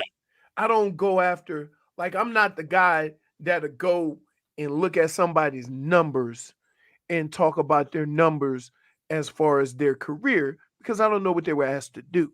You see what I'm saying? So like you got to be careful with that. So if I'm James Jones, I know he was trying to get at him, but be careful. You're right. He didn't stop there. James Jones continued to use his platform, and this is what he had to say on air. I see 11 seasons, 7 different teams, top 10 pick. I see averaging 9 points a game over your career, 2 rebounds, 2 assists over your career, top 10 pick. You know what that sound like to me? In the streets, we call you a bust, homeboy. That's what that sound like. Now, if my daddy played in the NBA and I was coming out of the draft, I'd probably be a top 10 pick too, homeboy. But once I get into the league, I'd have handled my business. Now, I led the league in touchdowns. I won a Super Bowl in the highest league. You did none of that. You don't got no all-stars. You got no nothing. Well, you're not going to have that because you got 9 points, 2 assists, 2 steals in the game, 65% free throws. So I ain't even going to keep on going back and forth with you. All I'm going to say is you 6'4", 200, maybe you should have tried football. You might have had a better career, homeboy. Because basketball was not your career with what I'm reading right. He broke it down. He broke it down. Broke it down. He broke it down because listen, I'm gonna say this. Even people that come at me, right? Yep. They do it because they don't know, right? Yeah. And I remember, and I don't usually like go back at people, but I remember some kid coming at me for whatever reason. At a function, at just like a picnic for the kids. Yep. He say, my uncle was better than you. He had 15 touchdowns in the NFL. How many did you have? All right. About 55. I said, go on, little boy. Get away from me. Tell your daddy about me, boy. But so that's kind of what happened with Austin Rivers. Yeah. Austin Rivers took a big bite at the apple and then realized that, okay. Now, top 10 pick, averaging 9 points as a shooter, which means they trying to get you shot your whole career. Yep. You wasn't a defensive stalwart. Nah. You wasn't what's his name, Bowens from Bruce Bowen. Bruce Bowens. You wasn't that, right? Nope, he was Dr. I would have finished it up by saying your own daddy cut you. Oh, wait. Okay. Right. I mean, it's true. It is true. It's true. But that's why we don't go after careers. Yep. Right? Especially if you don't have the stats. I don't never talk about numbers with people. I don't ever talk about, you never hear me talking about or going after people in their numbers and what they did in various leagues because I don't know what they were asked to do. Right? But you can't call that guy average that led the league in touchdowns and won a Super Bowl. You probably should have, Googled him a little bit.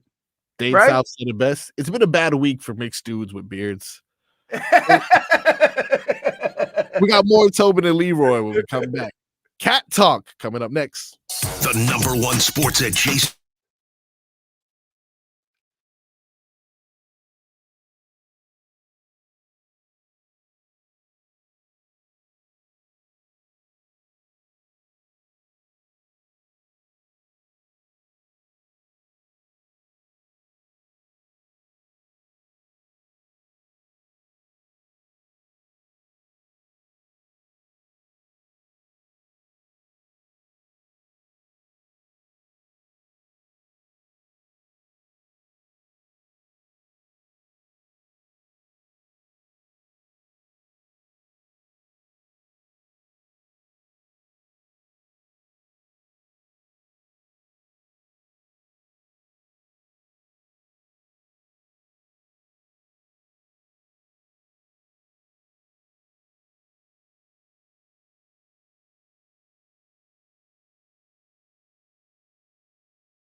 Tobin and Leroy here.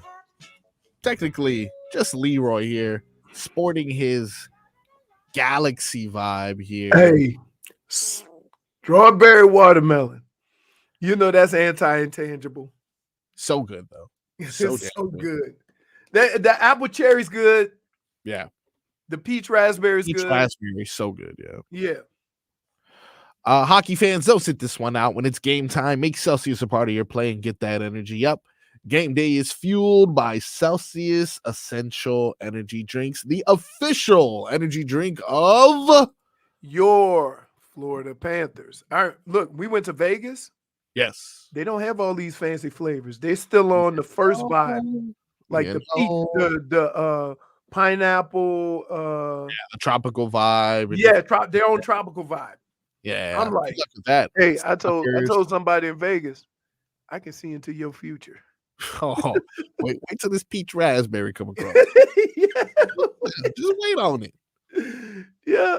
Let's get into some headlines. These headlines brought to you by the new Palmetto Ford Truck Supercenter. Why buy your truck at a car store? Palmetto Ford. We know trucks. So Yeah. the Panthers are at it tonight. Panthers I wonder if Bennett's playing. I'm still looking for a clear indication on whether or not he is. If they think it was rough with just Ekblad. with just Kachuk. Oh yeah. Wait till Bennett get out there.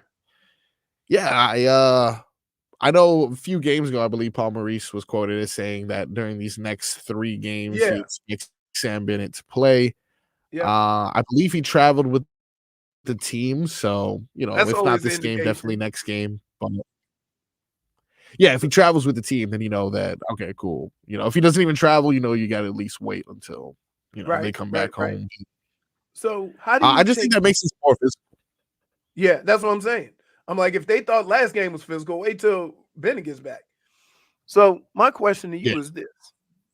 Yep. We all know that I could just sit my ass on the couch and flick through the channels or get in the jacuzzi and do whatever. Mm-hmm. You're a little more active. And you got a youngling. Indeed, I do. What is your weekend filled with? So, because I know you got probably got something going on tonight. Correct. Well, usually I do. I've been doing a much better job at valuing my life and my time as opposed to just work. You know what that has to do with? Child. No. Oh, your girl. Fiance as well. Yeah, she ain't playing. Like, look, hey, listen. Look, more is less. You know what I mean? No, I get like, yeah, you got to make them decisions, man. You got to juggle that.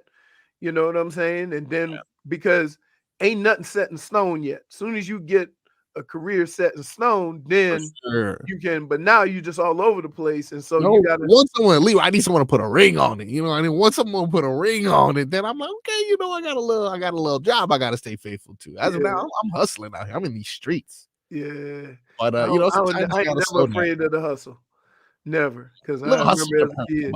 You grow up in the hood. There's a whole bunch of people making the hustle. So I ain't never when I see people making that hustle. You got people with the food trucks. You got people with washing cars out of their van. You got people just hustling, man. Like I ain't never afraid of that. Had a candy lady. Always gotta have the candy lady. Oh, in the hood. Wait, with the ices. These had the frozen cups. Oh, some house was selling frozen cups, and then good. somebody always had candy.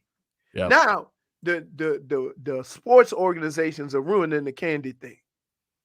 Why you say that? Because they just come at you in the parking lots. Oh, that's right. True. They don't even wait to the door. Like the Girl Scouts got the publics on lockdown. Correct. Right. But I do see that with the helmet sometimes. Like, hey, can you buy this $3 Skittles so I can go to the Super Bowl? I'm like, kid, you better be the next. I said, they asked me, hey, you want to donate to the football youth program? I got 2 youths at my house. I ain't got time for that. And then look, I have extended myself, and I'm not even talking financially, right? Yeah. Somebody asked me to do something with charity, whatever. I'm more than happy to do it, right? Yep. But I feel awkward and uncomfortable, right? Like I don't tell people what I do. I just do it. right? Somebody asked me, hey, can you come out and do that? Sure, no problem. I got you. I got time. I'm good. But I feel uncomfortable and I feel like I'm being had when they put them in front of a Publix where I'm going to do my shopping, and it almost makes you feel like you ain't doing nothing. And there's a level of like guilt I probably shouldn't feel, but then I got other responsibilities. I ain't that, that takes priority. And so I hate, if I go to Publix, I do not like being accosted by various organizations. Right? No, that's fair. That's fair. And Harassed. Right. It's just like, and they say, well, you could just say no, but I'm not here for that. Right? Like I get the flower guy at the corner, right? Yeah. But I'm going to do my grocery shopping. I don't want to be, and they hit all the exits. They do. All of them. I say, you know what? I'm gonna go out the other side. But what you forget is, hey, new kids over here, they ain't seen your ass go in over there. Exactly. They got you on the full court press, dude. Right. So I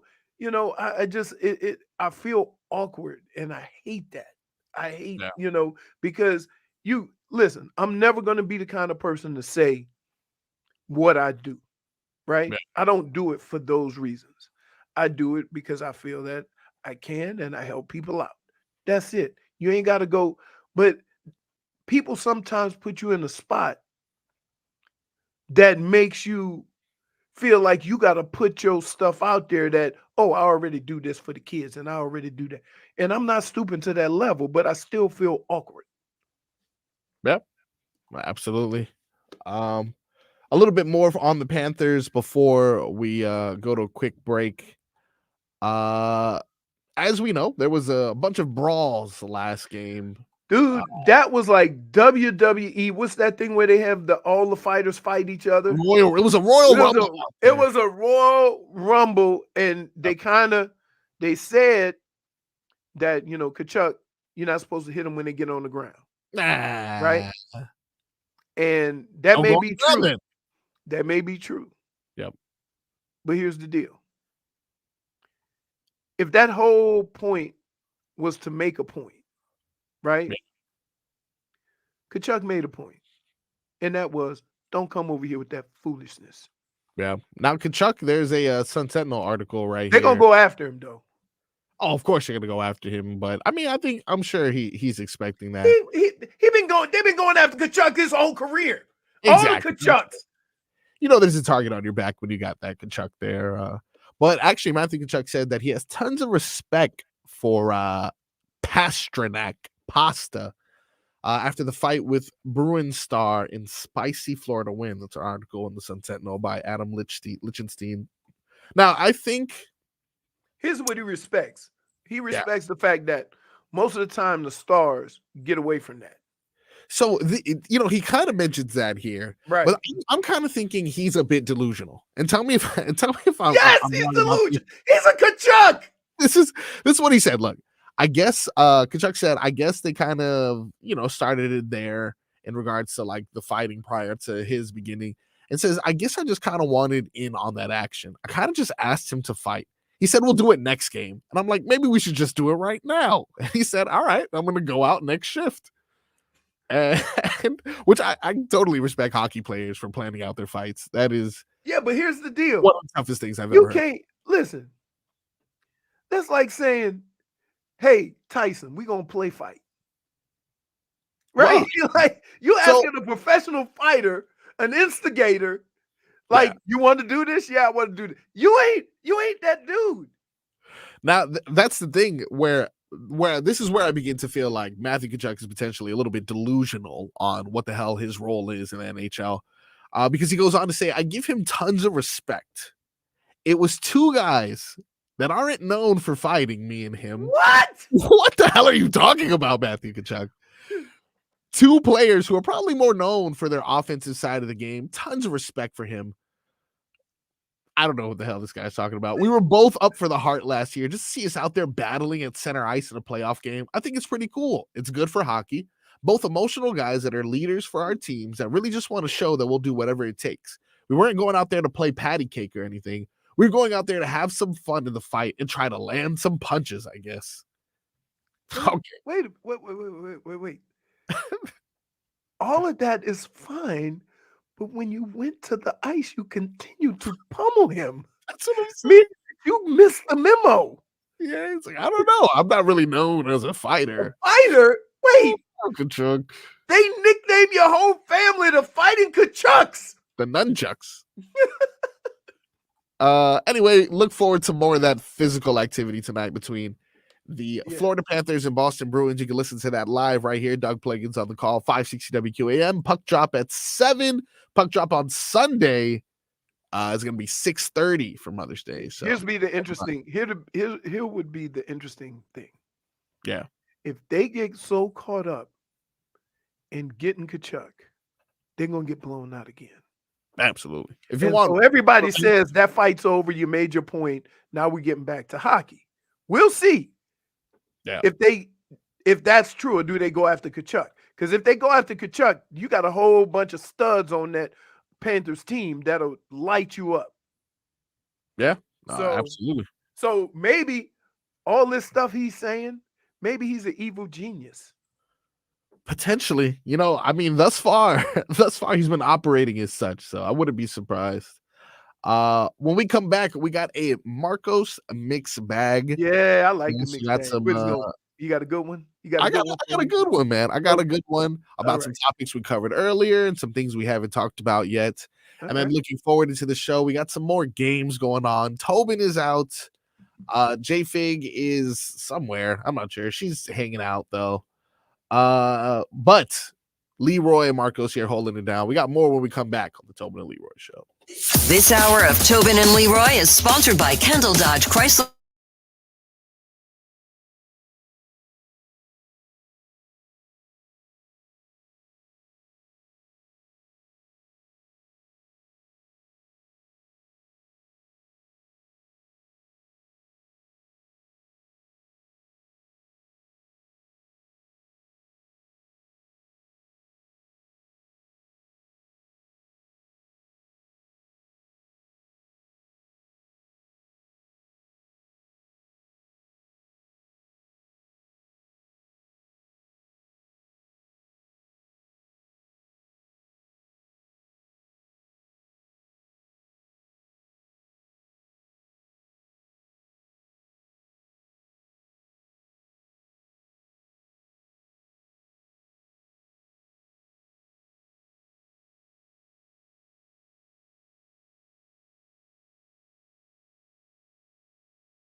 Leroy, I know the lyrics.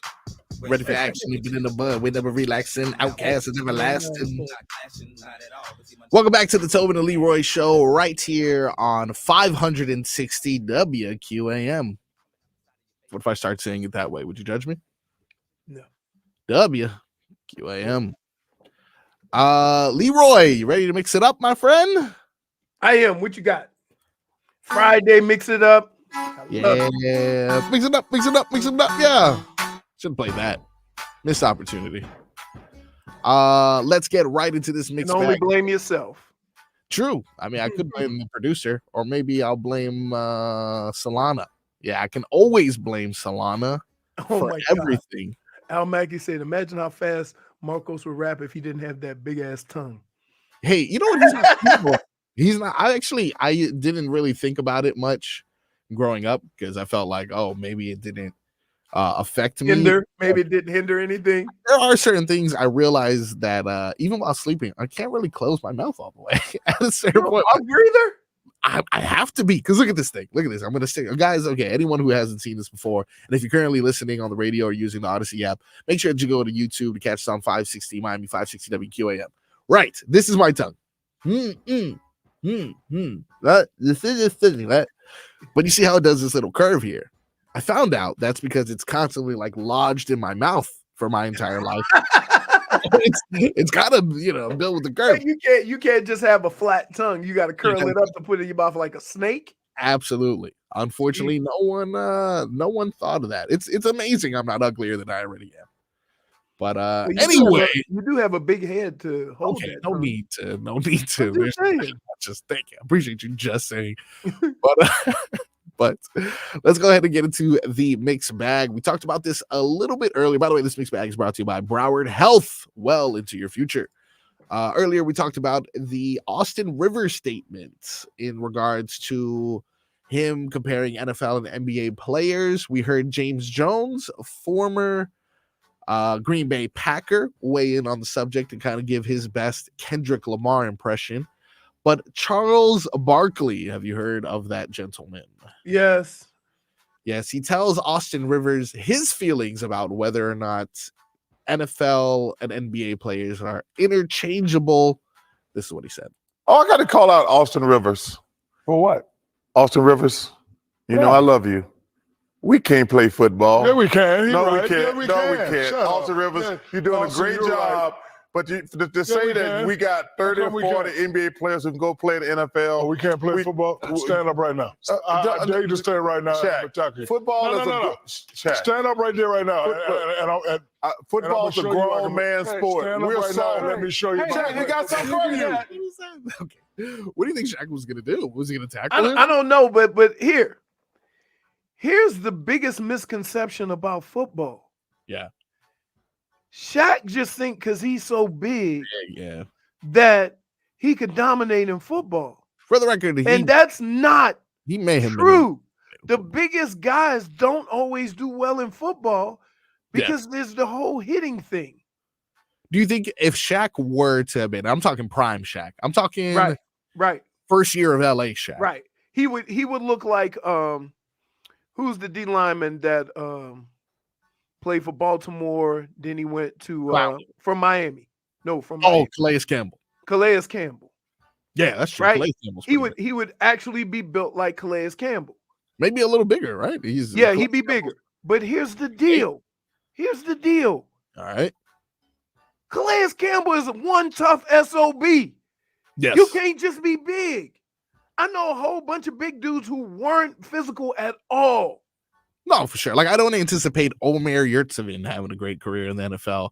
But Shaq's a different story, dude. Shaq was dominant, fast, powerful, strong. Okay, but it's different, dude. You mean to tell me? I'm telling you, here, think about this. Yeah. Shaq ain't never been blocked. Shaq ain't never been double teamed. Shaq ain't never been cut. True. Right? True. And so, like, yeah, I get it. I understand what Austin Rivers was trying to say. But in a world of you got to have a super hot take, when he said 30 guys, right? Even LeBron said, hey, I played high school football. It was a tight end, the whole hitting thing. Yeah, it definitely. And we're not talking about getting hit one time. Dude, I played a position where I literally got hit on every play of every down of football I ever played. Isn't it like a car accident every Sunday or something like that? Yeah, a bunch, depending on what position you play. Not me. I would say it's different for the offensive defensive lineman because they're up close. You think Shaq should have been a tight end, or you think he should have been on the defensive line? He'd have been on the defensive line. Why, you would have took his knees out? Well, no, just because offensively, it's the other thing that people don't realize. Yeah. There's certain positions. Ooh, left tackle, Dave South says. There's certain positions on the field. Like, if you don't know if Shaq's feet are that quick.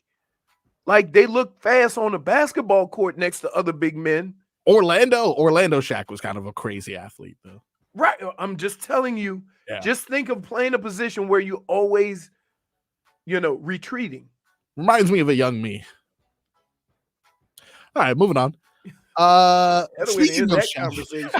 Okay. I appreciate you sparing me for that brief 2 seconds. Shaq, speaking of him, had a pretty interesting opinion on the MVP race. As we all know, Nikola Jokic comes through with yet another MVP award, but according to Shaq, maybe he didn't deserve that. I love you, the best player in the league. I want to congratulate you, but I want you to hear from me first. I thought the SGA should have been the MVP. That's no disrespect to you, but congratulations. And what do you guys have to do to get back on track versus Minnesota? Thank you, Shaq. We don't judge people here, so that's fine. It's your opinion. I'm joking. I didn't expect all good. I love you. I love your brothers.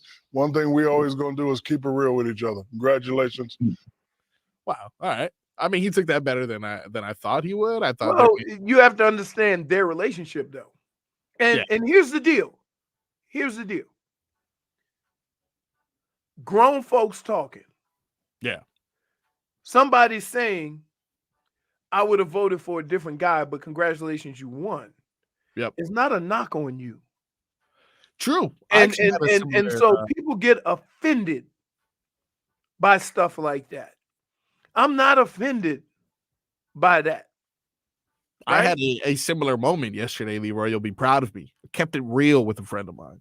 Kept it real with a comedian friend of mine. Uh-oh. You told me it wasn't funny? I said that wasn't funny. You know what's crazy about it? I was a part of it.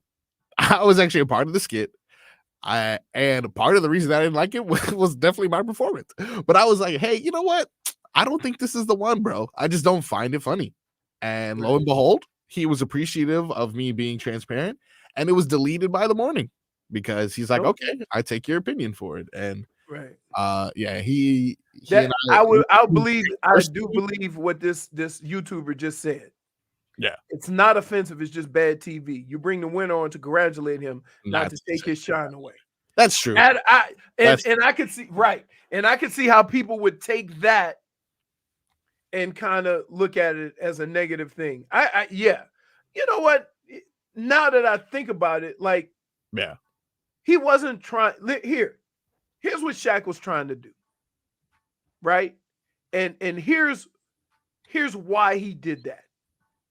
Because they probably had conversations before that. Who should win the MVP?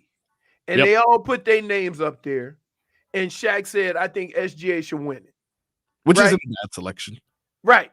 And so I think what Shaq was saying was that, listen, I'm going to be transparent and say, I would have voted for SGA. Yeah. That's all he was trying to say while congratulating him. You see what I'm saying?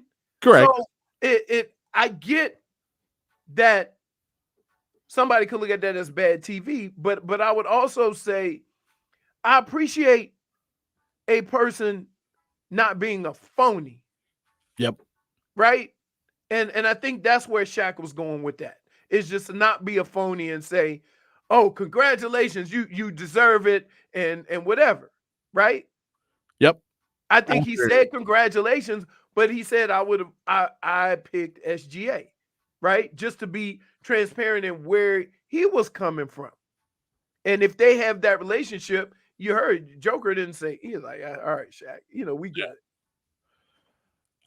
Speaking of entertainment and whether or not that was a good choice, someone's asking me for my Wi-Fi password in the chat. What is that? What are we doing here? Right. We have here Andrew Schultz, who, if you know him, he is one of the premier comedians in the game right now. And he was also present for the Tom Brady roast. Now, during that roast, everyone knows for the most part, and I believe this wasn't necessarily a written rule, but more of everyone kind of came to the agreement that we'll keep the kids off limits. No, Tom Brady said that. Well, Tom another Brady- thing apparently that was told to them, which we Kraft, saw Robert Kraft. no Robert Kraft jokes. And who violated that other than the first comedian, Jeff Ross, which we saw Tom Brady stand up and kind of, whisper in his ear next to a microphone, not to say that bleep again. But this is Andrew Schultz, the comedian who was present for the roast, on whether or not they were told no Kraft massage jokes. When Tom checked Jeff Ross, Bro, I think that was 100% real. Oh yeah. Oh, really? 100%. Like, so Jeff, I think it got cut from the broadcast. I'll tell y'all something. Because the reason why I think it's real is because they told us no jokes about happy endings with Bob Kraft. Because I had a Bob Kraft tag. Oh. I had that joke about Randy Moss. I was like, Randy Moss, you make sure on Super Bowl Sundays, the only people celebrating a happy ending with a priest. Oh, yeah. And then the tag was, and of course, Bob Kraft. Yeah. And they were like, Tom asked us not to do anything with the massage. I was like, all right, cool. Like, the guy's coming here for this thing, whatever. He's not getting roasted. He's sitting in the stands, like, all right. And then Jeff did it. And then Tom walks up and he goes, yo, cut that shit out. Or don't do that again. Yeah, don't say that again. Yeah. But think about it. Like, this is the first comic that goes on, a live roast, and it's your night. Yeah. He was ready to shut the whole thing down. That's an alpha ass move right there. Woo-hoo-hoo. That's a bit of a baby move, if you ask me. I don't know, Robert. No, but look. If you go into it with rules, yeah, and everybody understands those rules, and then the first guy don't be the jackass. Don't be the jackass that just blows through it, right? And so Tom went up and put him in check, right? And so, like, yeah, I get it. But listen, just like my man said, everybody knew the rules. Yeah. You're a comedian. Yep. You can find funny anywhere. Why you got to be that guy? Indeed. One more about being that guy, if you will. And I want to know if this is something that you've ever experienced, Leroy. This is a sound from Luka. Apparently there happened to be fans courtside who were chirping at his family, and of course the Slovenian, he's Slovenian, right? Yeah. Slovenian superstar did not take kindly to that. I love it. Just there was one guy courtside going at my family. I don't like that, man. You're a grown-ass man. Just can't do that, But I didn't do nothing. I just went back, nothing. But just it's crazy. It's a grown-ass man coming at my family. It's kind of nuts. Can I ask everybody a question here, and you guys can respond on Twitch and YouTube. I have a question. Luka's what, 25 years old? Yeah, I believe it could potentially be even younger. Let me see. The people sitting in them seats are wealthy. Yeah. They're well off. They have a boatload of money to afford those tickets. Yep. Right? Who should be more responsible? Because I love the way we put this on the athletes while excusing these fans and say they're fans. Yeah. And I had a problem with this because Smart, if you remember in college, a big-time booster went after him in the stands, and he went up there and got in the guy's face. And I'm like, who should be more responsible? The rich booster or the college kid? Why are we putting so much of this on the young adult who ain't there yet over the guy who is? Right? You can't talk about, if I came up, listen, as a man, if we had a function and I walk up to you and start talking trash about your family or your girl or whatever, Them's fighting words. Yep. So why in that environment do people think that's okay? I don't understand that. I don't know. They do it with the internet all the time. It's always that hidden veil of, I can hide behind this, and it's unfortunate for sure. But No, I'm not. No. I'm not implying. See. Here's the thing. I'm not implying that money makes you higher class than not having money, right? But I am implying that we make an assumption that because a guy is an athlete, regardless of how old he is, he's supposed to be more mature in those situations. That's what I'm implying, right? Who should be, and maybe I did use the wrong words. Yeah. Who should be more mature in that environment? You see what I'm saying? Yeah. That's what I'm saying. And so I'm always gonna, and I appreciate Luka didn't do anything. Correct. Which sucks. It puts him in a position where It puts him in right. And I used to tell you this all the time, Marcos. Yep. The one thing that I hated about playing professional sports, it neutered you. You couldn't be a man. You got in situations where, as a man, you should be able to defend certain things. But as an athlete, people didn't feel that you should. Yep. And it's messed up. They take liberties with it as well. We see it all the time. That's what happened with Patrick Beverly. Obviously he apologized for what he did. What he did was maybe, out of order, but based off of what he's saying, there's been people who have talked trash. He's okay with that. Whatever they said, provoked him to the point where he was throwing a basketball at them. So I told you a story. We used to go every time there's certain places you go, right? And fans are just rowdy. You go to Philly, they yell anything. Yeah, so one time I was at a Jets game. Right?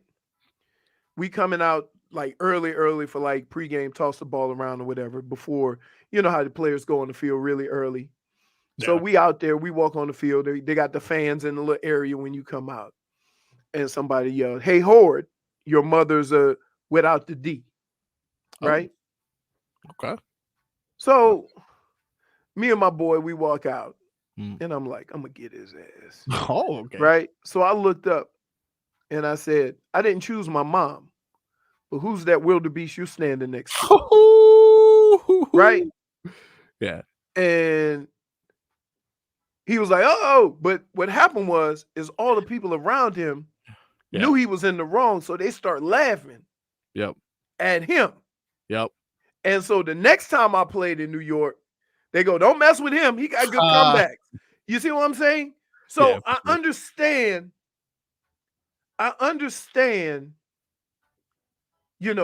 fans thinking they can get to you, right? But I just think sometimes they go a little bit too far. You can say what you want about me. It ain't gonna bother me. No, for sure. Like I'm used to being here. I spent my whole life being yelled at and booed by half of the people I played in front of. I'm good with that. But do you think you getting better because you get personal? Do you think you one up in somebody because you get personal?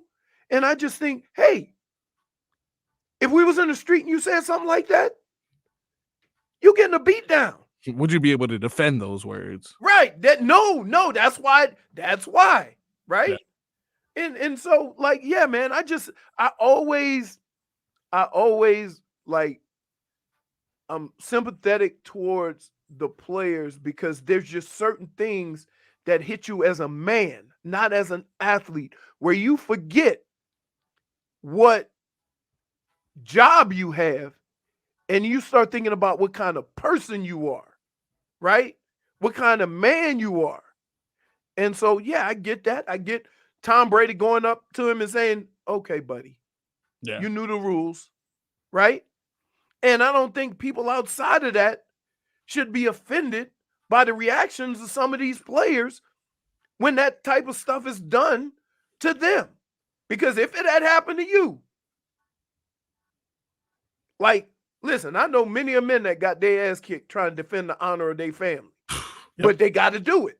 Got to do what you got to do. Right. Now, when we come back, we're going to show you a quick picture that would probably brighten your day, Leroy.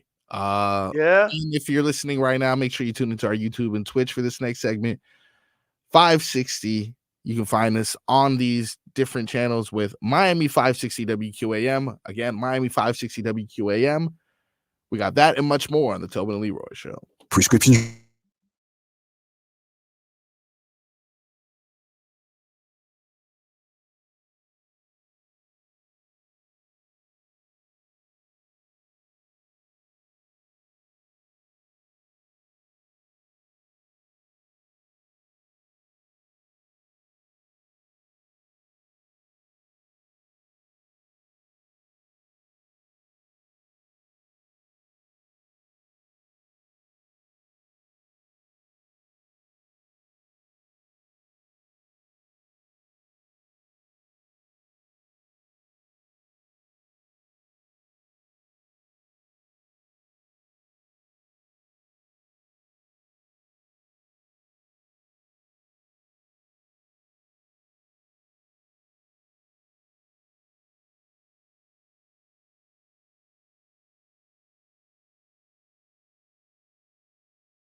I get knocked down, but I get up again. You're never gonna keep me down. I get knocked down. Welcome on back to the Tobin and Leroy show.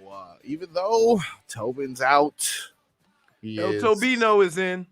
El Tobino is here, making sure that everything is safe. The silly sauce is flowing. Leroy's blood pressure is steadily rising. Got to make sure that I do my part, you know? My blood pressure is good right now. Yeah, it's good now. That Ryan Tannehill conversation we were having earlier probably did a number on it. But I have something that'll also alleviate whatever tension you may be experiencing, Leroy.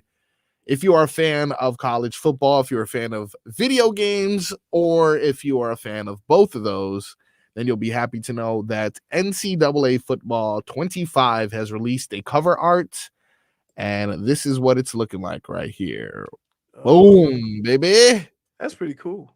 That is pretty cool. For the first time ever, because of this whole NIL agreement that they have, you can now see the players' last names on the actual jerseys, which is, you know, something that I'm really not used to seeing in the football world. You see Travis Hunter there. And as you can see, Leroy, you have a Michigan Wolverine there, dead center. Donovan Edwards, the running back. Some say he was better than Corum. Well, I guess we'll find out. I mean, apparently they think very highly of him in EA to put him dead center right here on the cover amongst, you know, maybe a player with a bigger platform in Travis Hunter. I don't know who this other guy is, though. Is that a Texas quarterback right there? Yeah, which is crazy. Where didn't young Quinn Ewers? Yeah, that's what I was thinking. Like, isn't there Archie Manning in Texas? Arch. Yeah, sorry. Arch Manning is the quarterback in Texas, but apparently not good enough to make the cover here. Well, no, he's not. He hasn't won the job yet. Yeah, he's not. And, you know, hopefully he doesn't, or else right, you're going to have to make some changes to this damn cover. Right. But it'll be the first time anyone has been able to play any sort of NCAA football game in over a decade. NCAA 2014 was the last one to come out, and that came out July of 2013. So, interesting note, though. Also on the cover of the last NCAA football game, another Michigan player there. The hell is this guy's name, though? It escapes me right now. Cover athletes. I don't think he had a great NFL career. That's probably why his name escapes me. But Denard Robinson. Yeah. You know, he's from down here. You know what his nickname was? No. What is it? Shoelace. Shoot, that's right. He never tied his shoelaces. Yeah, which is very, very strange. I have a horrible thing where I don't really tie my shoelaces. Well, I never really did growing up. You can't reach them. That's offensive. I was a child. You didn't know how to tie your shoes? No, I just didn't like. You don't really do it now. No, I didn't think it was cool. I have to tie my shoes, man. Well, my feet start sliding around. Yeah. Well, Almaco says use that tongue to tie them. Don't be disgusting, dude. Jeez, these are used shoes. I can't do that. This is gross. Let's not even talk about that. And some new ones came in yesterday, Leroy. I can't wait. New used shoes. Some new used shoes. We're gonna do shoes like books. Come on, like, bro. All shoes are new until you've worn them. Of course you can, man. Of course you can. I'm gonna do the investigation. I'm bringing a black light. I'm bringing everything. So we're gonna find out if these shoes are clean, and if they're not, then you know it may have to. You need what they call that with the cars, Carfax. I got the Kelly Blue Book. I got the Carfax on these shoes. I know what the market value is, and that's why I'm pouncing on these things, dude. I guess. When we come back with the final hour of the show, if you are here for critical sports talk, I would just turn off the radio if I were you, because we in the next hour are bringing the silly sauce. We got Dead to Me. We have our candidate to Who is Dead to Us for the week. But in addition to that, Leroy, we have something we haven't played in quite some time. I'm very excited to bring this back. It is a fan favorite, of course. None other than Guess That Animal. We have that and your headlines coming back right here on the Tobin Leroy Show, 560 WQAM.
Here we go again. Bad Boy South. Get on Field USA. Block Entertainment. Yeah. Welcome back to the Tobin Leroy show. Let me see it one time, Leroy. Old Tobes mad at me. Tobes, why? Why is he mad at you? Because I questioned his day drinking. Oh, yeah. After I he said, lied to no, us. wait. No, so I said, I didn't know Tommy's school thing consisted of drinks with little umbrellas. Oh, So he replied, he goes, it was done at 10:30. It was done at 10:30. We went to brunch, off day police. Oh, off day police. I didn't see any kids there with them at that brunch, huh? Very interesting. Very interesting. He does have a history, though. Hey, I would say this though. Yep. If there's one person I never care about taking the day off, that dude is all over South Florida. Yeah, for sure. No, I hope he. But it don't mean continues. that. It don't mean I ain't gonna have some fun with it. Every time. And you know what? Listen, you stay on duty there as the off day police. Off day police. Make sure people are doing what they say they're gonna do, You and know not what? out here. I'm taking 10 Odyssey points away. That is, you know what? It's only right. It's only right. Only right. Leroy, let's go ahead and get into some headlines. These headlines are brought to you by the new Palmetto Ford Truck Supercenter. Why buy your truck at a car store? Palmetto Ford. We know trucks. As you know, we've been talking about it tonight. Florida Panthers game 3 against the Boston Bruins, live in Boston. That'll be 7 p.m. for the puck drop. You can catch that right here. Doug Blaken's on the call. 560 WQAM. Pregame 6:30 p.m. Again, you can check that right here or using the Odyssey app. In addition to that, we do have some NBA playoff games today. We do have probably the most coveted series thus far, the most interesting one. I can't say it's something that's I think others, but the most interesting is, in fact, the Denver Minnesota one, because you see what Minnesota is doing right before your eyes, and it wasn't a build-up. It wasn't, oh, next year they're going to be good. They're just bam, and it's amazing that is happening with Rudy Gobert. Well, just that one game, but I'm talking about all year. They've had Rudy Gobert. We all laughed at them. You see how big? Yeah, we laughed at them. They gave up all them picks for Rudy Gobert, and look where they are. Right? So clearly they had a vision. But you notice how big the NBA is now? It is getting bigger. It is getting younger. More skilled guys are along the lines of Yovi. Yeah. Right? Yeah, and, for sure. and 6'9", 6'10", ball handlers, shooters, get to the rim. There's a lot of teams that have those guys. I mean, even Denver, right? Yeah, absolutely. And so Denver's length is what kind of held us back in the finals last year. So what I would ask, and I don't know this to be, you think the Heat look at this and say we need to get bigger? Yeah, absolutely. I think this idea of positionless basketball is something that Eric Spoelstra was at the ground floor of back when it was beginning. But now the positionless idea has grown from a positionless team to a bit of a positionless person. In that, you have these big bodies now that are being utilized for different things. The Chet Holmgrens of the world, the Wembanyamas, who have the height to be a defensive presence, but have the offensive skill to spread out various defenses and kind of stick anywhere between 1 to 5. And here's the crazy thing. Keep in mind, 5 years ago, Karl Anthony Towns was considered soft because he didn't play center. Exactly. Yeah, for and sure. Now we've gotten away from that because he won a 3-point shooting contest. Correct. And his team is facing success for sure. And the idea of this big-bodied center that's gonna be in the paint, pounding things, like I don't even know that player anymore. Obviously, there's Joker who has a big body, but he's gonna be in the paint, out of the paint, passing, doing whatever he needs to do. He's gonna be assisting. He's gonna be controlling the ball for sure. And then we have Bam. Yeah. And, Bam. 6'9". Bam, I think his skill set would warrant him doing more than just playing in the paint. Yeah, right? absolutely. If he's playing in the paint, that just like foot in the paint. You're doing the other team a favor. Absolutely. You're bailing the other team out, essentially. Right. And I mean, we've talked about the moves that the Miami Heat need to make, and I think one of them is, continuing to add that length. I do think if there is a package that is drawn up this offseason, I want Edie. I definitely. I mean, he may be able to fall into our lap via the draft, but I want if there's Edie. some sort of package that's drawn up, I believe that we're gonna go ahead and hold on to Jovic just because, like you said, he is that length. He does represent that length that can do multiple things. You know what else? Let me ask you this. Because of the way the Heat play their young players. Yeah. I think they put themselves up against it where they have to make decisions with these young players based on 1 year instead of actually putting them out there and kind of getting a better idea of where their career is going to go. Yeah. Right. So a lot of these guys don't get to play and then boom, max contract. Right. Yep. Like right away. So I'm like, put them out there, give them some minutes so you can at least get a better idea of what their production is going to be before you pay them all this money. Now, another thing that we have been talking about today, the Miami Dolphins begin their rookie mini camp. And I have some interesting tidbits, if you will.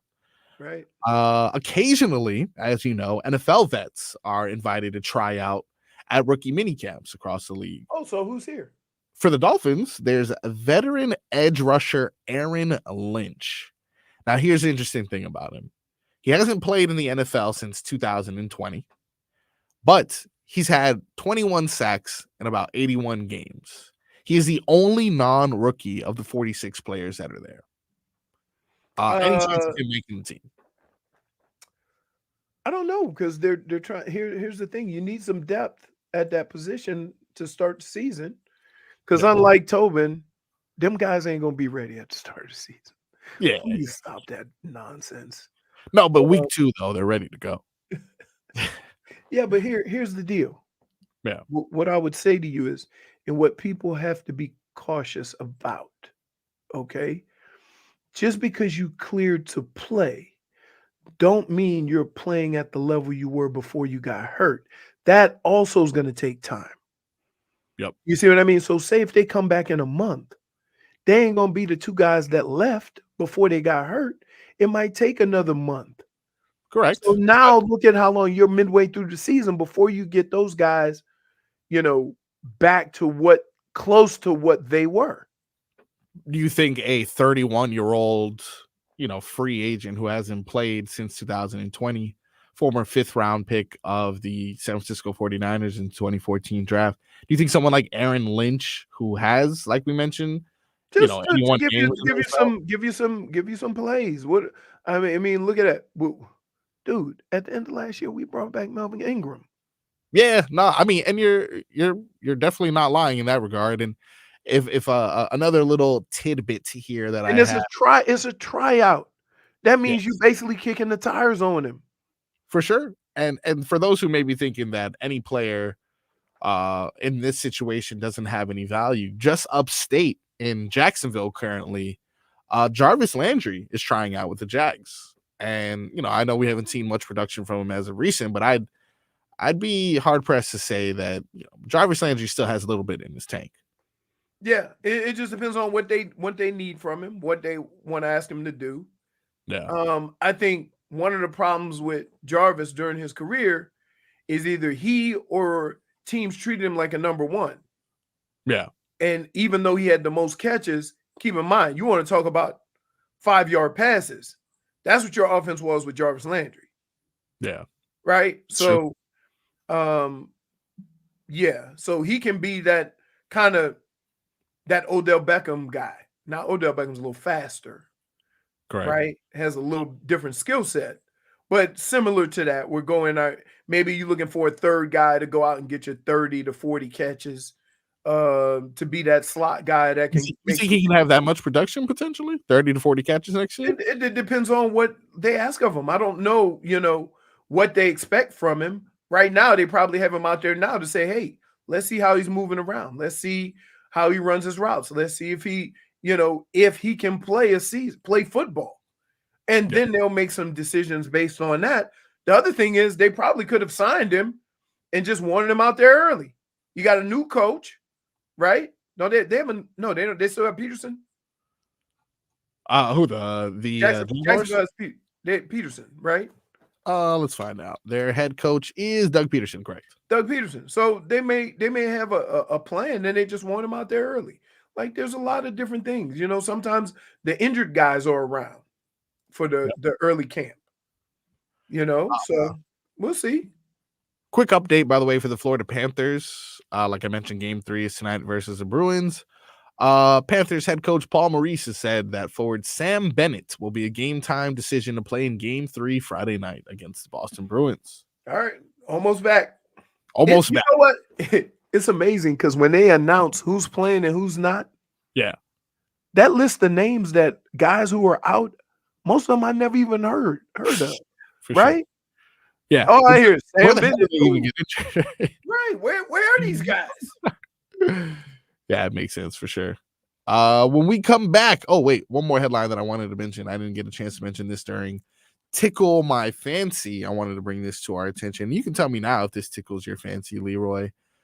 The Miami Herons, they take on Montreal tomorrow, 7:30 p.m. They're running up through MLS. That's what I'm saying, man. They are top of the league in regards to that. But this is the Canadian Championship that they'll be participating in. I lied because that was what Montreal did on Tuesday. So this has nothing to do with that. Completely regard the last statement. I'm like, wait a minute. Wait. Hold on. Not Canadian team. But that would be the craziest thing to happen. That would not be the craziest thing to happen. All these damn tournaments going on. Wait a minute. When you said they were playing for the Canadian Championship, I'm like, what? I'm like Ron Burgundy, dude. I read whatever's in front of me, Leroy. I don't think about it. I mean, you should have thought about that one, dog. You should have thought just a little bit. Did not do the research, but it's okay because I don't need to do research for the next segment that we're about to do. That is Guess That Animal, coming back to the Tobin and Leroy show right here on 560 WQAM.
In God, I know I'm one.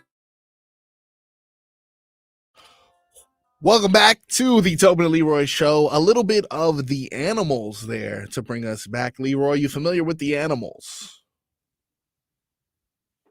Well, they do have a song that House of the Rising Sun, which talks Because about they say New Orleans in it. I was like, maybe he's heard that song before. Yeah. It's the only thing I can possibly think of. Yeah. Now, Leroy, let's get down to some serious business, dude. All right. This is a game that swept the nation on the Tobin and Leroy show months ago. Swept the nation, truly. It's time now to get into America's favorite game. Guess That Animal! Leroy, the game is simple. I'm going to play a sound. You're going to have to tell me what kind of animal that is. I get multiple choice. Luckily for you, you get multiple choice, but I'm warning you, it's not as easy as you think it is. All right. Okay. So we're going to start off with number one. I'm going to play the sound first, and then I'm going to give you an opportunity to think for a second while I give you the options. Here is sound number one on Guess That Animal. Cool. That's a Tobin. Okay. That's Tobin after finding out Damian Lillard is not coming to Miami. That's an animal? That is indeed an animal, my friend. I'm going to give you one last try. All righty, now you're some kind of goat or something. The options are given. Is this a goat? Is this a dog?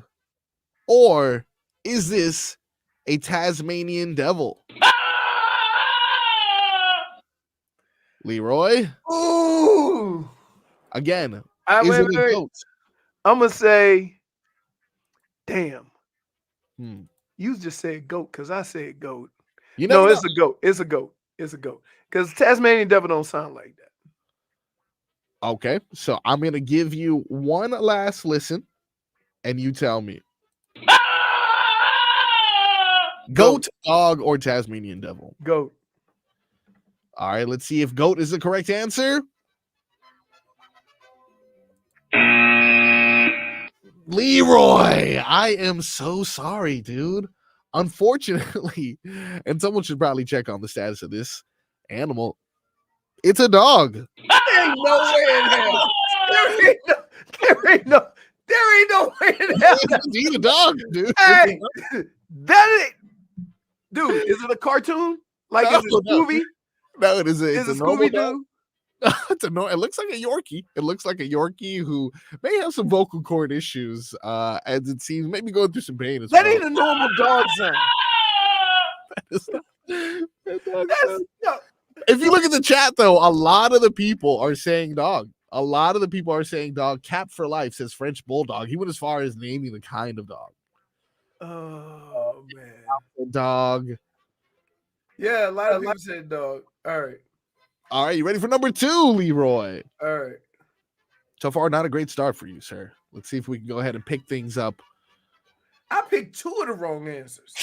You were positive it was not a dog. It was not a dog.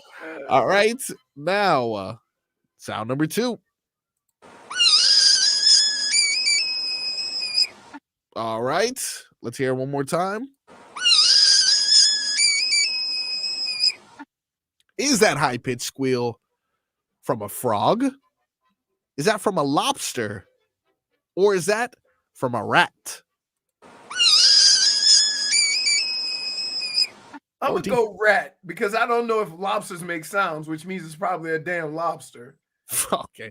I know they make sounds when you put them in the pot. It kind of sounds like that, but I'm not sure. That's the same thing. It's hot! It's hot!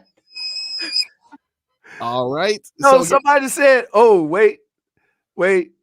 All my people are telling me that's a lobster. Oh, people are telling you. All right. The streets are telling me I'm going with lobster. All right. That sounds loud, though. That does sound loud. I mean, it depends on how close that microphone was. But so far, Again, I'm going with my people because I have no idea. I was gonna guess. Yeah. I was Rat. gonna guess rat. Yeah, but everybody's saying I'm going with lobster. All right, and let us see the sound one more time that Leroy is attempting to guess that animal. I gotta tell you, hey, yep, that make you not want to eat lobster. It does, but luckily for you, not a lobster, my friend. Also not a rat. That is indeed a sound you may not guess.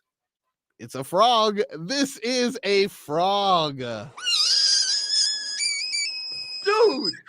how? Wait, I'm picking the two wrong answers every time. This is great. This is the best. Yep, every single time you see it sounds like Miss Tobin when Tobin chases her with the iguana. That did actually.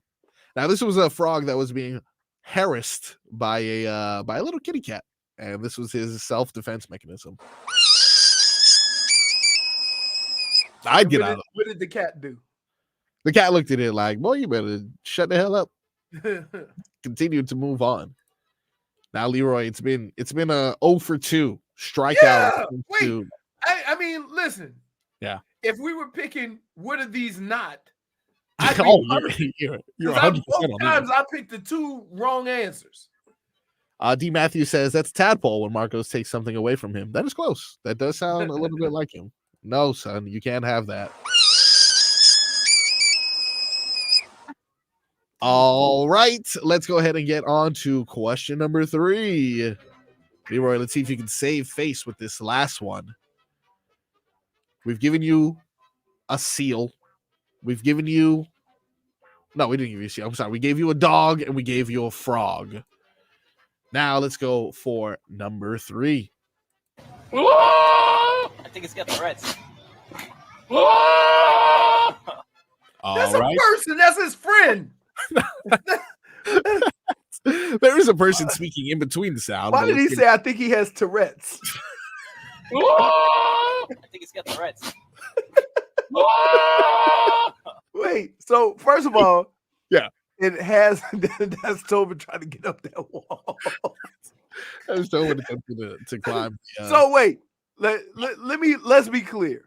Okay, right. First of all, it has to be an animal that intangibles play with. Okay, all right. Because I don't see no. Let me tell you something. I'm familiar with my people. Yep. Ain't no black folks toting around an animal that make that noise. They drop that thing and be out, right?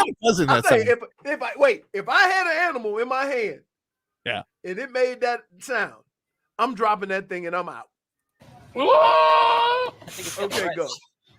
All right, so your potential options for this are a donkey.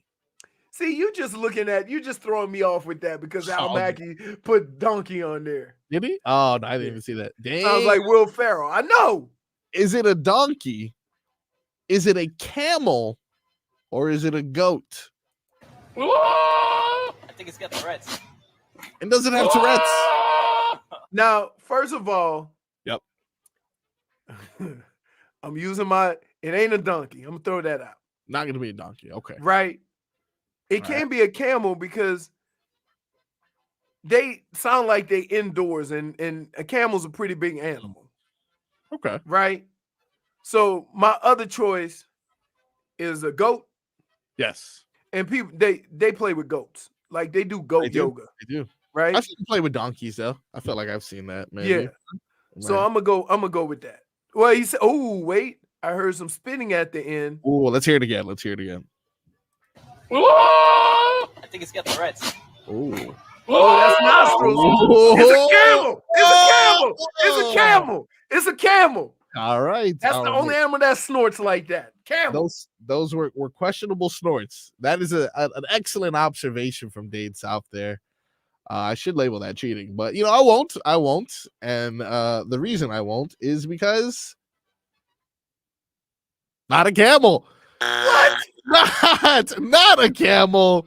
It is not a donkey. It is Leroy's. And I was right. You know what?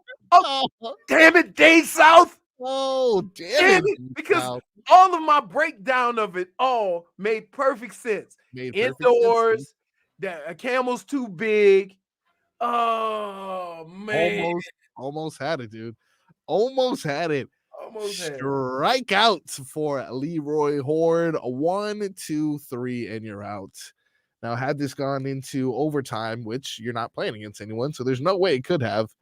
This is the sound that I had prepared for you. This, my friend, real quick, what do you think this is? Not playing. That's what this is. Silence.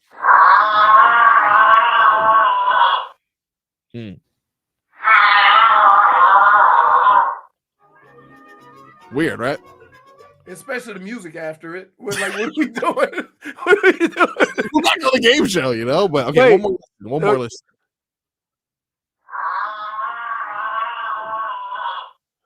Man, that sounds like somebody having problem number 2. That is familiar. That was actually a giraffe, believe it or not. Okay.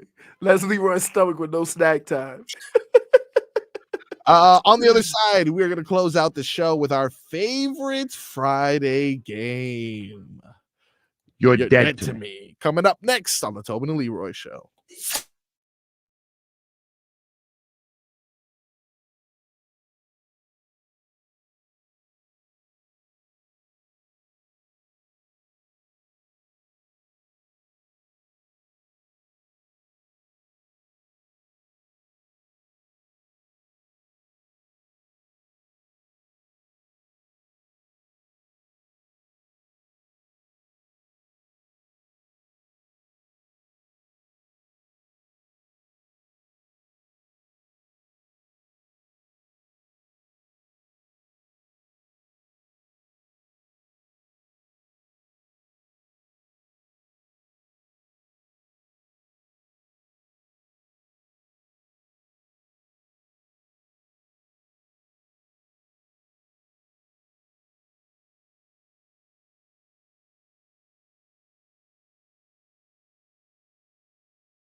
You're dead to me.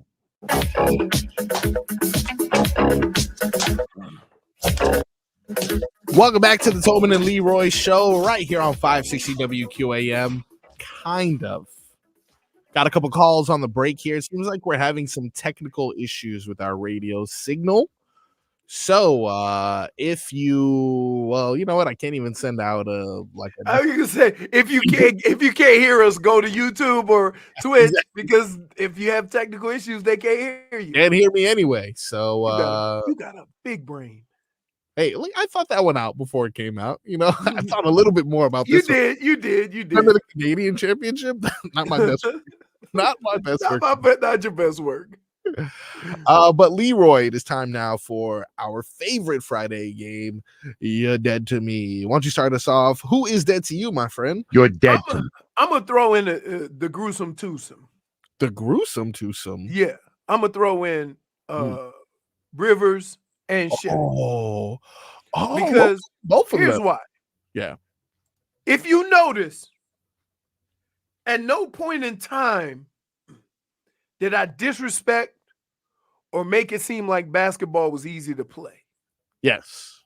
These two guys made football seem trivial, like anybody could do it. Yeah, that's fair. And so from that standpoint, y'all dead to me because y'all acting as though anybody could do it. And so I made it a point to do this. When Austin Rivers was saying he was not disrespect basketball, not disrespect the type of athletes they are, right? But they just come on like football players. Ooh, anybody could do it. Oh, whatever. Okay. No, dude. Shaq think just because you big, you could play football. That is not true. You don't think Shaq gonna play football though? I mean, Shaq. Everybody's saying that. Just because there's a lot of big dudes that can't get on the field because soon as they get hit, they go soft. Yeah, and I mean, no matter how much of a good athlete. Bumping into Yao Ming ain't the same as dealing with Teron Armstead or dealing with a pulling guard.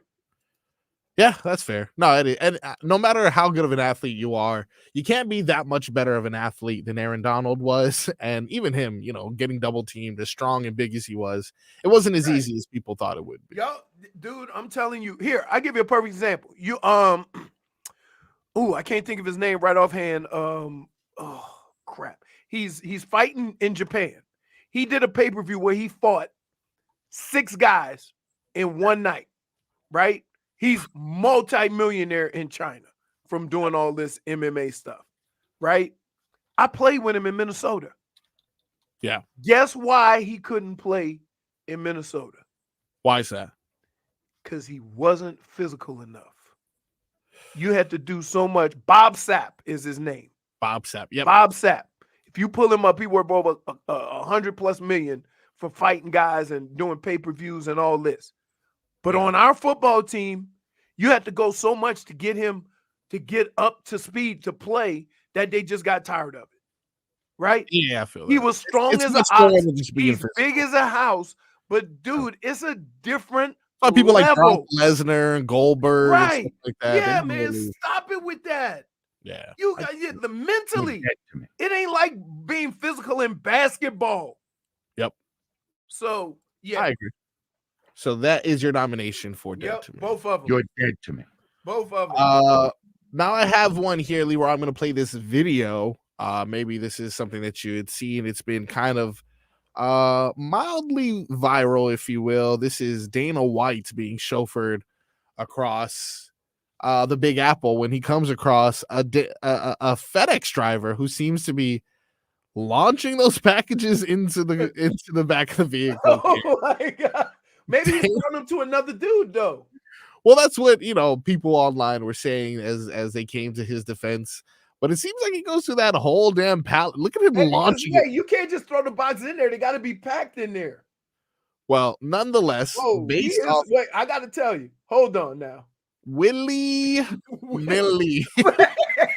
Wait.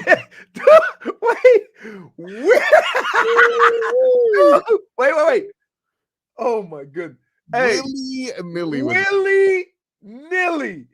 He's a frisbee. He's doing the frisbee method. That's a jump shot right there. I'm What you need telling you, to- there's got to be another guy in there. Well, Has to be.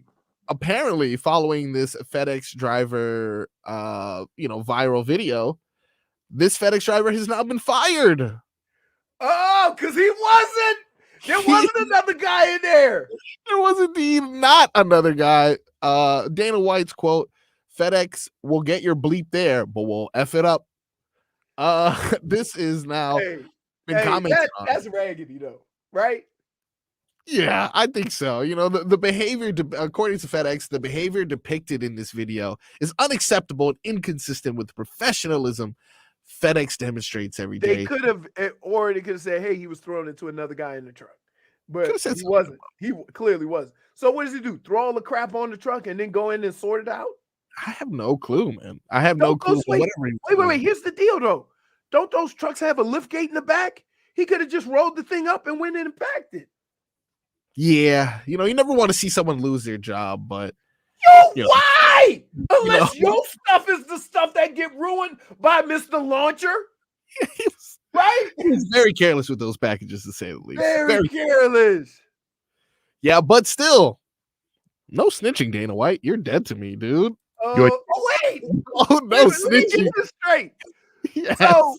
So you are getting on Dana White for snitching. Being a snitch, dude. Why don't you just mind your business? Not the FedEx guy that's launching stuff into the back of a truck.